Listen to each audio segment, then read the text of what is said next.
जय हिंद फ्रेंड्स।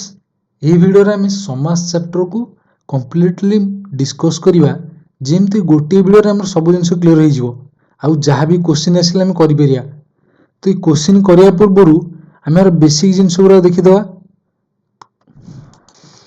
समास कहले कौन बुझे ना समास होची एक पदरे परिणत करा होची। एक पदरे परिणत करिया को आम कहूचे समास माने समस्त पद क्रिएट करूचे आम बुझीगला केमती एक पदरे परिणत करूचे माने जेतेले दीटा शब्द किंबा ताठू अधिक शब्द तांको भितर कोनोसी गोटे संबंध थिबो बुझिउची परस्पर विशेष्य हेथिबे नले विशेष्य विशेषण हेथिबे तांको जोड़ी हेकी जदि गोटे शब्द रे परिणत करा हिउची गोटे पदरे तो ताको आमे कहूचे समास बुझीगला। तो समास काहे की पढुचे आमे समास पढियार मूल कारण होची जे आमे नुवा नुवा शब्द गठन करिया दी तीनटा शब्द को मिसेईकी बुझीगला। तो ये गोटे उदाहरण देखा ये लिखी मु सिंह चिन्हित आसन कौन लिखी सिंह चिन्हित आसन या एक पदर जदि परिणत कराऊँ सिंहासन ये तीनटा पद थिला सिंह चिन्हित आसन एक पदर परिणत करदे संक्षेप लिखाला आमर गोटे अच्छी कौन वाक्य संक्षेपण कर से संक्षेपण ये जिनसा साहय कर सिंह चिन्हित आसन को आम सिंहासन ये तीनटा शब्द न लिखी आम गोटे शब्द लिखिपर बुझी नुआ।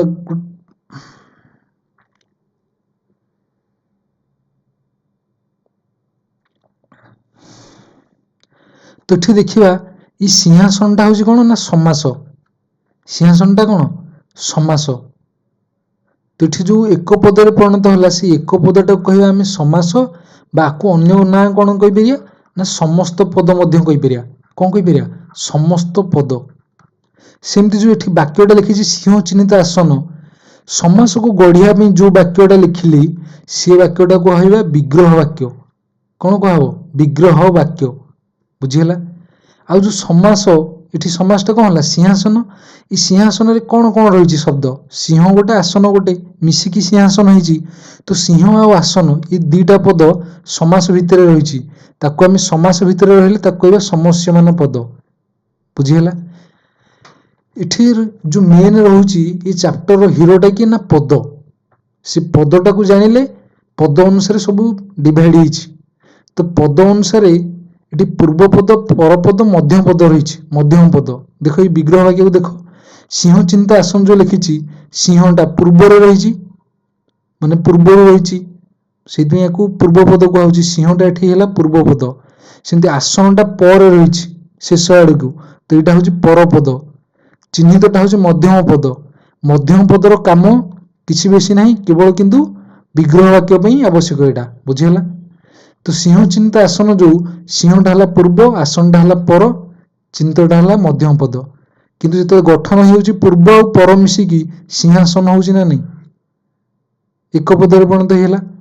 तो मेन हीरो है पद जदि पद ये पद जो रोचे पद भितर पूर्व पद पर पद यांक भितर किए मेन रोल नौ से अनुसार समास को 6 भाग विभक्त होती पूर्व पद जदि हीरो है पूर्व पदर प्राधान्य रहा तो ता अनुसार समास दी प्रकार माने पूर्व पद प्राधान्य अनुसार दीटा समास रोचे अव्यय भाव दिगु किंतु टोटाल आमर समासटा केते 6टा समास केतोटी 6टी किंतु पूर्व पद प्राधान्य अनुसार अव्यय भाव आउ दिगु ये दीटा समास।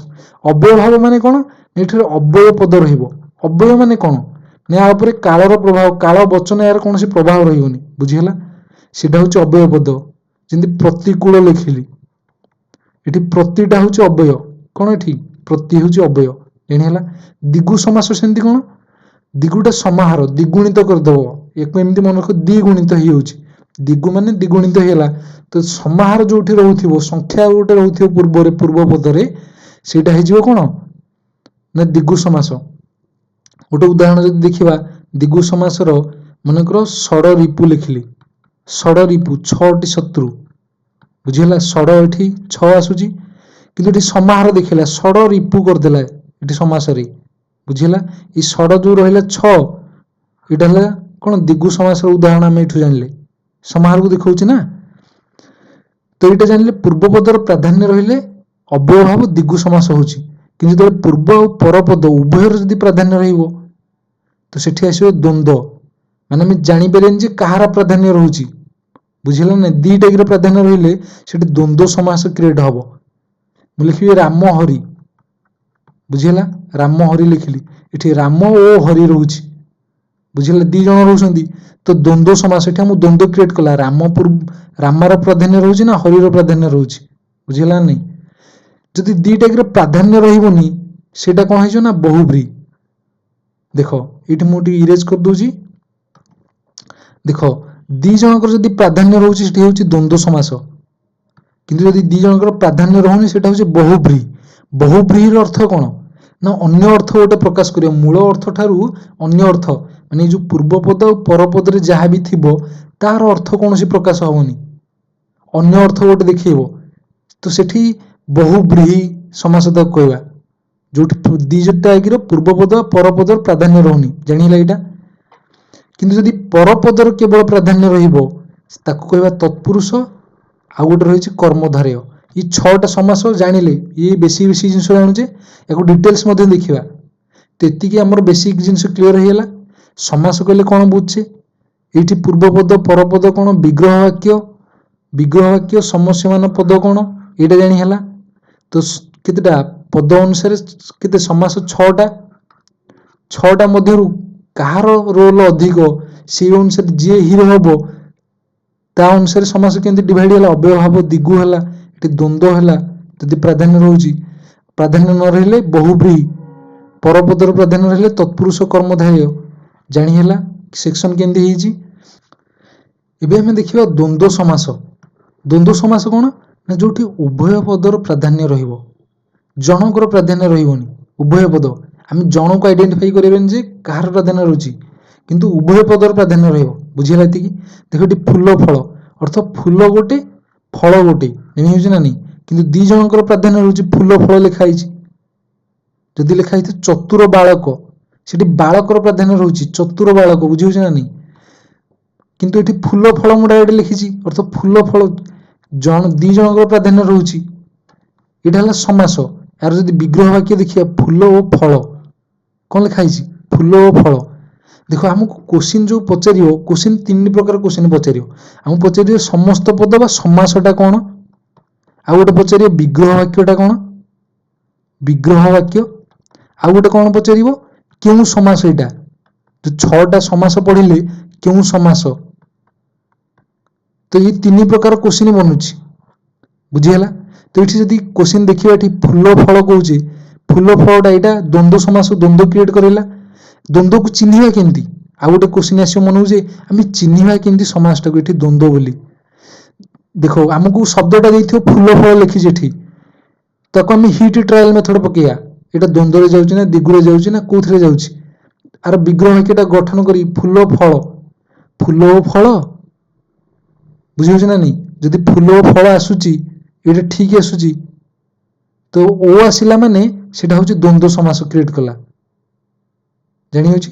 ଆକୁ ଆଉ ଉଦାହରଣ କଲେ କ୍ଲିୟର ହେଇଯିବ। ଦେଖ ଏଠି ଲେଖିଛି ରାମ ଲକ୍ଷ୍ମଣ ଓ ସୀତା, ବିଗ୍ରହ ବାକ୍ୟ, ଓ ଲାଗିଛି ଏଠି, ଓ ଆସିଲା ମାନେ କଣ ଦ୍ୱନ୍ଦ୍ୱ, ତାର ସମାସଟା କଣ ହେଲା ନା ରାମ ଲକ୍ଷ୍ମଣ ସୀତା, ବୁଝିହେଲା ନା ନାଇଁ? ରାମ ଲକ୍ଷ୍ମଣ ସୀତା। ଏଠି ଦେଖ ଧର୍ମ ଅର୍ଥ କାମ ଓ ମୁଖ୍ୟ, ଧର୍ମାର୍ଥ କାମ ମୁଖ୍ୟ ସମାସ ହେଇଗଲା। ଏଠି ବିଗ୍ରହ ବାକ୍ୟରେ ଦେଖ ଓ ଆସିଛି, ଯେତେବେଳେ ଓ ଥିବ ବିଗ୍ରହ ବାକ୍ୟରେ ଡାଇରେକ୍ଟ ସେଇଟା କଣ ଦ୍ୱନ୍ଦ୍ୱ ସମାସ। କିନ୍ତୁ ଯେତେବେଳେ ଆମକୁ ସମାସ ଦେଇଥିବ ପଚାରିବ ଯେ କୋଉ ପ୍ରକାର ସମାସ ଏଠି, ତ ଆମକୁ ହିଟ୍ ଟ୍ରାଏଲ ମେଥଡ ୟୁଜ କରିବାକୁ ପଡିବ। ଆମେ 6ଟା କି ସମାସ ପଢିଦେଲେ ଆମେ ହିଟ୍ ଟ୍ରାଏଲ ମେଥଡଟା ବୁଝିଯିବା, ବୁଝିହେଲା ନାଇଁ? ଏଠି ଦେଖ ଦମ୍ପତି, ଦମ୍ପତିକୁ ଯଦି ଗଠନ କରାହବ ଏଇଟା ଜାୟା ଓ ପତି, କଣ ଏଇଟା ଜାୟା ଓ ପତି, ପେସେନ୍ସଫୁଲ ହେଇକି ଦେଖିବାକୁ ପଡିବ, ତାପରେ ଯାଇକି ନହେଲେ ବୁଝିପାରିବା କମ୍ପ୍ଲିଟଲି। ଏଠି ବାଟ ଘାଟ ଲେଖା ହେଇଛି, ବାଟ ଓ ଘାଟ, ବାଟ ଓ ଘାଟ ଆର ସମାସଟା ହବ। ସେମିତି ଏଇଟା ହରି ଓ ହର, ଲେଖା ଓ ପଢା, ଜାଣି ହେଲା? ଏଠି ଆମେ ଚିହ୍ନିବା କେମିତି ନା ଓ ଥିଲେ ଜାଣିପାରିବା, ଦିଟା ଏକରେ ପ୍ରାଧାନ୍ୟ ଥିଲେ ଜାଣିପାରିବା। ତ କୋଶ୍ଚିନ୍ କୋଉ ଟାଇପର ଆମ ପଚାରି ଜାଣିପାରୁଛି, କୋଉ ସମାସ, କୋଉ ବିଗ୍ରହ ବାକ୍ୟଟା କଣ ହବ, ଜାଣି ହେଲା ନାଇଁ? ଏକ ପଦରେ ପରିଣତ କଲେ କଣ ହବ, ଏଠି ଧର୍ମ ଅର୍ଥ କାମ ମୁଖ୍ୟ ଦେଇଦବ, ପଚାରି ଏକ ପଦରେ ପରିଣତ କଲେ କଣ ହବ, ସମାସଟା କଣ ନା ଧର୍ମାର୍ଥ କାମ ମୁଖ୍ୟ। ଏବେ ଆମେ ପଢିବା ଦିଗୁ ସମାସ। ଆମେ ପ୍ରଥମେ ପଢିଲେ ଦ୍ୱନ୍ଦ୍ୱ ସମାସ, ଦ୍ୱନ୍ଦ୍ୱ ମାନେ ଉଭୟ ପଦ ପ୍ରଧାନ, କିନ୍ତୁ ଦିଗୁଟା କଣ ନା ପୂର୍ବପଦ କେବଳ ଜଣେ ହିରୋ ରହିଲା ପୂର୍ବପଦଟା, ତ ପୂର୍ବପଦ ଅନୁସାରେ ଆଉ ଗୋଟେ କ'ଣ ହେଇପାରିବ ନା ଅବ୍ୟୟଭାବ ସମାସ ମଧ୍ୟ ହେଇପାରିବ। ବୁଝିହେଲା ନାହିଁ? ତ ଦିଗୁଟା ଦେଖିବା, ଦିଗୁକୁ ଚିହ୍ନିବା କେମିତି? ଦିଗୁ ସମାସର ଗୋଟେ ଚିହ୍ନ ହେଉଛି ନା କ'ଣ ନା ସମାହାର ଗୋଟେ ଦେଖେଇଥିବ। ସମାହାର ମାନେ କ'ଣ? 10ଟା ବିଡ଼ା ଧର, ସେ ଗୋଟେ ସମାହାର ଦର୍ଶେଇଲା ନା ନାହିଁ। 5ଟି ରସଗୋଲା, ଇଏ ଗୋଟେ ସମାହାର ଦର୍ଶଉଛି ନା ନାହିଁ। ତ ସେ ଯେଉଁ ସଂଖ୍ୟା ଗୋଟେ ରହୁଛି ବା ସମାହାର ସଂଖ୍ୟା ରହିବ ପୂର୍ବରୁ, ମାନେ ଦିଗୁରେ ପୂର୍ବ ପଦରେ ସଂଖ୍ୟା ଗୋଟେ ରହିବ। ତ ସଂଖ୍ୟା ରହିଲେ ଆମେ ତାକୁ କହିବା କ'ଣ? ଦିଗୁ ସମାସ। ସେ କହୁଛି ଯେଉଁ ସମାସରେ ସଂଖ୍ୟାବାଚକ ଶବ୍ଦ ପୂର୍ବରେ ଥାଇ ସମସ୍ତ ପଦଟି ସମାହାର ବା ସମଷ୍ଟିକୁ ବୁଝାଏ। ସମସ୍ତ ପଦଟା କ'ଣ ଗୋଟେ ସମାହାର ବୁଝେଇବ, କିନ୍ତୁ ପୂର୍ବ ପଦଟା ଗୋଟେ ସଂଖ୍ୟା ହବ, ତାକୁ ଆମେ କହିବା ଦିଗୁ ସମାସ। ତ ଉଦାହରଣ ଦେଖିବା, ଏଠି ତ୍ରିଫଳା ଲେଖା ହେଇଛି, ସମାସଟା କ'ଣ ଏଠି? ସମସ୍ତ ପଦଟା ବା ସମାସଟା କ'ଣ? ତ୍ରିଫଳା। ତ ଏଇ ଶବ୍ଦକୁ ଯଦି ଦେଖିବା, ଆମକୁ ଯେତେବେଳେ ଶବ୍ଦ ଦବ ତାକୁ ମାନେ କ'ଣ ଅବଜର୍ଭ କରିବାର ଅଛି। ଏଠି ତ୍ରି ଲେଖା ହେଇଛି, ତ୍ରି ମାନେ 3, ତ ତ୍ରି ଅର୍ଥ 3, ତ ସଂଖ୍ୟା ଆସିଲା ମାନେ ଆମେ ଡାଇରେକ୍ଟ କହିବା ଯେ ଏଇଟା କ'ଣ ଦିଗୁ ସମାସ। ତାର ଯଦି ତ୍ରିଫଳାର ବିଗ୍ରହ ବାକ୍ୟ କହିବ କ'ଣ ହବ ନା 3 ଫଳ ବା ତ୍ରିଫଳର ସମାହାର, ଯାହାକୁ ହାଇଲାଇଟ୍ କରୁଛି ସେକୁ ଦେଖ, ଅର୍ଥ 3 ଫଳର ସମାହାର କୁ ଆମେ କ'ଣ କହିବା? ତ୍ରିଫଳା। ଜାଣିହେଲା ବିଗ୍ରହ ବାକ୍ୟ କ'ଣ, ଏଠି ସମାସ କ'ଣ, ଚିହ୍ନିବା କେମିତି ଜାଣି ହେଲା। ଦେଖିବା ଏଠି 4 ବେଦ, ଅର୍ଥ 4 ବେଦର ସମାହାର, ଏଠି 4 ରହିଛି ନା ନାହିଁ। ଆଉ ଗୋଟେ ଦେଖିବା ଏଠି ଷଡ଼ ରିପୁ, 6ଟି ରିପୁର ସମାହାର ବା ଷଡ଼ ରିପୁର ସମାହାର, ତାକୁ ଆମେ କହିବା କ'ଣ କହିବା? ଏଠି ଦିଗୁ ସମାସ ଯିବ ଏଇଟା। ପଞ୍ଚେନ୍ଦ୍ରିୟ, 5ଟି ଇନ୍ଦ୍ରିୟର ସମାହାର। ଅଷ୍ଟରତ୍ନ, 8ଟା ରତ୍ନର ସମାହାର। ପଞ୍ଚଗବ୍ୟ, 5ଟା ଗବ୍ୟର ସମାହାର। ସପ୍ତାହ, 7 ଦିନର ସମାହାର। ପଞ୍ଚବଟୀ, 5ଟା ବାଟିକାର ସମାହାର। ଚଉପଦୀ, 4ଟା ପଦର ସମାହାର ବା 4ଟା ପଦର ସମାହାର, ଚଉ। ବୁଝିହେଲାନି? ଏତିକି ଜାଣି ହେଲା ଦିଗୁ ସମାସ କ'ଣ, ଦିଗୁ ସମାସକୁ ଚିହ୍ନିବା କେମିତି। ଏବେ ଦେଖିବା, ଯେଉଁ ଆମେ ଦିଗୁ ପଢ଼ିଲେ ୟା ଉପରେ କିଛି କୋଶ୍ଚିନ୍ କରିଦେବା ଦ୍ୱନ୍ଦ୍ୱ ଦିଗ ଉପରେ। ଦେଖ ଏଠି ଦେଇଛି ପ୍ରତ୍ୟେକ ପଦର ଅର୍ଥର ପ୍ରାଧାନ୍ୟ ଥାଇ, କ'ଣ କହିଲା? ପ୍ରତ୍ୟେକ ପଦର ଅର୍ଥର ପ୍ରାଧାନ୍ୟ ରହିବ, ମାନେ ପୂର୍ବ ପଦ ପରପଦ ଯଦି ପ୍ରତ୍ୟେକ ପଦର ପ୍ରାଧାନ୍ୟ ରହିଲା, ଏକାଧିକ ବିଶେଷ୍ୟ ପଦର ମିଳନରେ ଯେଉଁ ସମାସ ହୁଏ ତାକୁ କ'ଣ କହିବା? ଯେତେବେଳେ ଆମେ କହିଲେ ପ୍ରତ୍ୟେକ ପଦର ବା ଉଭୟ ପଦର ପ୍ରାଧାନ୍ୟ ରହିବ, ତାକୁ କ'ଣ କହିବା? ଦ୍ୱନ୍ଦ୍ୱ ସମାସ, ଦ୍ୱନ୍ଦ୍ୱ କ୍ରିଏଟ୍ କରିବା ଆମ ମନରେ। ବୁଝିହେଲା ନାହିଁ? ପୁଣି ଏଠି ଆଉ ଗୋଟେ କହିଥିଲା ଯେ ଏକାଧିକ ବିଶେଷ୍ୟ ପଦର ମିଳନରେ, ପ୍ରତ୍ୟେକ ପଦର ପ୍ରାଧାନ୍ୟ ରହିବ, ପୁଣି ସେ ସବୁ ବିଶେଷ୍ୟ ପଦ ହେଇଥିବ। ଏତିକି ଜାଣି ହେଲାନି? ତ ଦ୍ୱନ୍ଦ୍ୱ ସମାସ ହବ। ଏଠି ଦେଖ ଦମ୍ପତି, ସମାସର ନାମ ଲେଖ କହିଛି, ମାନେ ଏଇଟା କ'ଣ ଦମ୍ପତି, ଏଇଟା କୋଉ ସମାସ? ଦିଗୁ, ଦ୍ୱନ୍ଦ୍ୱ, ତତ୍ପୁରୁଷ, ବହୁବ୍ରୀ। ଦମ୍ପତି ମାନେ କ'ଣ? ଜାୟା ଓ ପତି। ବୁଝିହେଲା ନାହିଁ? ଓ ଆସୁଛି ବିଗ୍ରହ, ଏଠି ଆମେ ଶବ୍ଦରୁ ଜାଣିପାରିବାନି, କିନ୍ତୁ ଶବ୍ଦରୁ ବିଗ୍ରହ ବାକ୍ୟଟାକୁ କନଭର୍ଟ କରିବା। ଯଦି ଆମେ ପଢିଥିବା ଥରେ ଥରେ ଆମକୁ ଡାଇରେକ୍ଟ ମନେ ପଡ଼ିଯିବ ନା ନାହିଁ। ଏଠି ଦମ୍ପତି ଅର୍ଥ ଜାୟା ଓ ପତି, ଓ ଆସୁଛି ମାନେ କ'ଣ? ଦ୍ୱନ୍ଦ୍ୱ, ଗ ଏଇଟା ହବ। ହରିହର ସେମିତି, ହରି ଓ ହର, ତ ବିଗ୍ରହ ବାକ୍ୟଟା କ'ଣ ହବ ନା ହରି ଓ ହର, ଘ ହବ ଆନ୍ସର। ଯେଉଁ ସମାସରେ ସଂଖ୍ୟାବାଚକ ଶବ୍ଦ ପୂର୍ବରେ ଥାଇ ସମସ୍ତ ପଦଟି ସମାହାର, ସମସ୍ତ ପଦଟି ସମାହାର ବା ସମଷ୍ଟିକୁ ବୁଝାଏ, ତାକୁ କୋଉ ସମାସ କହିବା? ସଂଖ୍ୟାବାଚକ ଆସିଲା ମାନେ କ'ଣ କହିବା? ଦିଗୁ ସମାସ, ଖ। ଜାଣିହେଲା? ଚୌପଦୀ, ଚୌପଦୀ 4 ଆସୁଛି, ଚଉ ପଦକୁ ଦେଖିଲେ କହିଛି ଆମକୁ ସମାସର ନାଁ ଲେଖିବାକୁ। ଏଠି କିନ୍ତୁ ଆମେ ଯଦି ଅବଜର୍ଭ କରିବା ତ ଚଉ ରହିଛି 4, ଏଇଟା ହେଇଯିବ କ'ଣ ନା ଦିଗୁ ସମାସ, ଘ। ସେମିତି ଏଠି ଧର୍ମାର୍ଥ କାମ ମୁଖ୍ୟ, ଏହା କେଉଁ ସମାସ ଅନ୍ତର୍ଭୁକ୍ତ ଅଟେ? ଧର୍ମାର୍ଥ କାମ ମୁଖ୍ୟ, ଏଇଟା କ'ଣ ହେଇଯିବ? ଆକୁ ବିଗ୍ରହ ବାକ୍ୟ କଲେ କ'ଣ? ଧର୍ମ, ଅର୍ଥ, କାମ ଓ ମୁଖ୍ୟ, 4ଟା କି କ'ଣ ଗୋଟେ ଗୋଟେ ବିଶେଷ୍ୟ, ତ ଏଇଟା ହେଇଯିବ କ'ଣ ଗୋଟେ ସବୁ, ଇଏ ହେଇଯିବ କ'ଣ କୋଉ ସମାସ ନା ଦ୍ୱନ୍ଦ୍ୱ, ଖ। ପଞ୍ଚଗବ୍ୟ, ପଞ୍ଚଗବ୍ୟ ଏଠି ଏହା କି ସମାସ ଅଟେ? ତ ଏଇଟା ପଞ୍ଚ ରହୁଛି 5, ଏଇଟା ହେଲା ଦିଗୁ। ନିମ୍ନୋକ୍ତ ମଧ୍ୟରୁ ଦିଗୁ ସମାସ ନୁହେଁ କହିଛି। ଦେଖ ଦିଗୁ ସମାସ ନୁହେଁ କିଏ କହିଛି? ତ୍ରିଫଳା, 3 ଫଳର ସମାହାର। ସପ୍ତାହ ପଡ଼ିଲେ 7 ଦିନର ସମାହାର। ଚୌପଦୀ, 4 ପଦର ସମାହାର। 3ଟା କି ଦେଖ ଏଠି ତ୍ରିଲୋଚନ, ତ୍ରିଲୋଚନ ମାନେ 3ଟା ଆଖି ଯାହାର, ତ୍ରିଲୋଚନ। ଏଠି 3ଟା ଲୋଚନର ସମାହାର ନୁହଁ। ତ୍ରିଲୋଚନ ମାନେ କାହାକୁ ବୁଝଉଛି? ଶିବଙ୍କୁ ବୁଝଉଛି। ବୁଝିହେଲା ନାହିଁ? ତ କଟା ଆନ୍ସର ହବ କି କ ହବ ଆନ୍ସର। ଏଠି ତିନିଟା ଆଖିକି ଆମେ ନେଇ ମିଶେଇ ପାରିବା କି ଗୋଟେ ଏଠି ଏମିତି ତ୍ରିଲୋଚନ ମାନେ ଏଇଟା ଶିବଙ୍କୁ ହିଁ ବୁଝଉଛି। ତ୍ରିଫଳା ଏଠି ତିନିଟା ଫଳକୁ ମିଶଉଛେ ଆମେ, ତ୍ରିଫଳା ଚୂର୍ଣ୍ଣ କହୁଛେ ନା ନାଇଁ, ଜାଣି ହେଲାନି ନାଇଁ? ତ ଆନ୍ସର ଏଠି କି ହେଲା ନା ତ୍ରିଲୋଚନ। ଏବେ ଦେଖିବା ପଦ୍ମନାଭିରେ ଯାହାର, ଏଇ ସମାସ ପଢିବା ପରେ କିନ୍ତୁ ଆର ସମସ୍ତ ପଦଟି କଣ ହବ? ପଦ୍ମନାଭ। ଏଇଟା ହଉଛି ବହୁବ୍ରୀହି ସମାସ। ବିଷ୍ଣୁଙ୍କର ନାଁଟା ହଉଛି ପଦ୍ମନାଭ, ଜାଣି ହେଲା? ସମାନ ଉଦରରୁ ଜନ୍ମ, ଏଇଟା ହବ ସୋଦର। ଯେତେବେଳେ ସମାନ ରହିବ ସେଠି ଆସିବ ସହ କିମ୍ବା ସ, ବୁଝିହେଲା? ଏଠି ସ ଉଦର ମିଶିକି ସୋଦର ହେଇଛି। ତ ସମାନ ଉଦରରୁ ଜନ୍ମ ଯାହାର ସୋଦର, ଇଏ ବହୁବ୍ରୀହିର ଉଦାହରଣ। ଦେଖିବା କିନ୍ତୁ ଆମେ ଜାଣିହେଲା ଏଠି ଦ୍ୱନ୍ଦ୍ୱ ଦିଗ ବିଷୟରେ ଜାଣିହେଲା କମ୍ପ୍ଲିଟଲି। ଏବେ ଆମେ ଦେଖିବା ଅବ୍ୟୟଭାବ ସମାସ। ଅବ୍ୟୟଭାବ ସମାସ କହିଲେ କଣ ବୁଝୁଛେ? ଅବ୍ୟୟଭାବ ସମାସ ହଉଛି କଣ?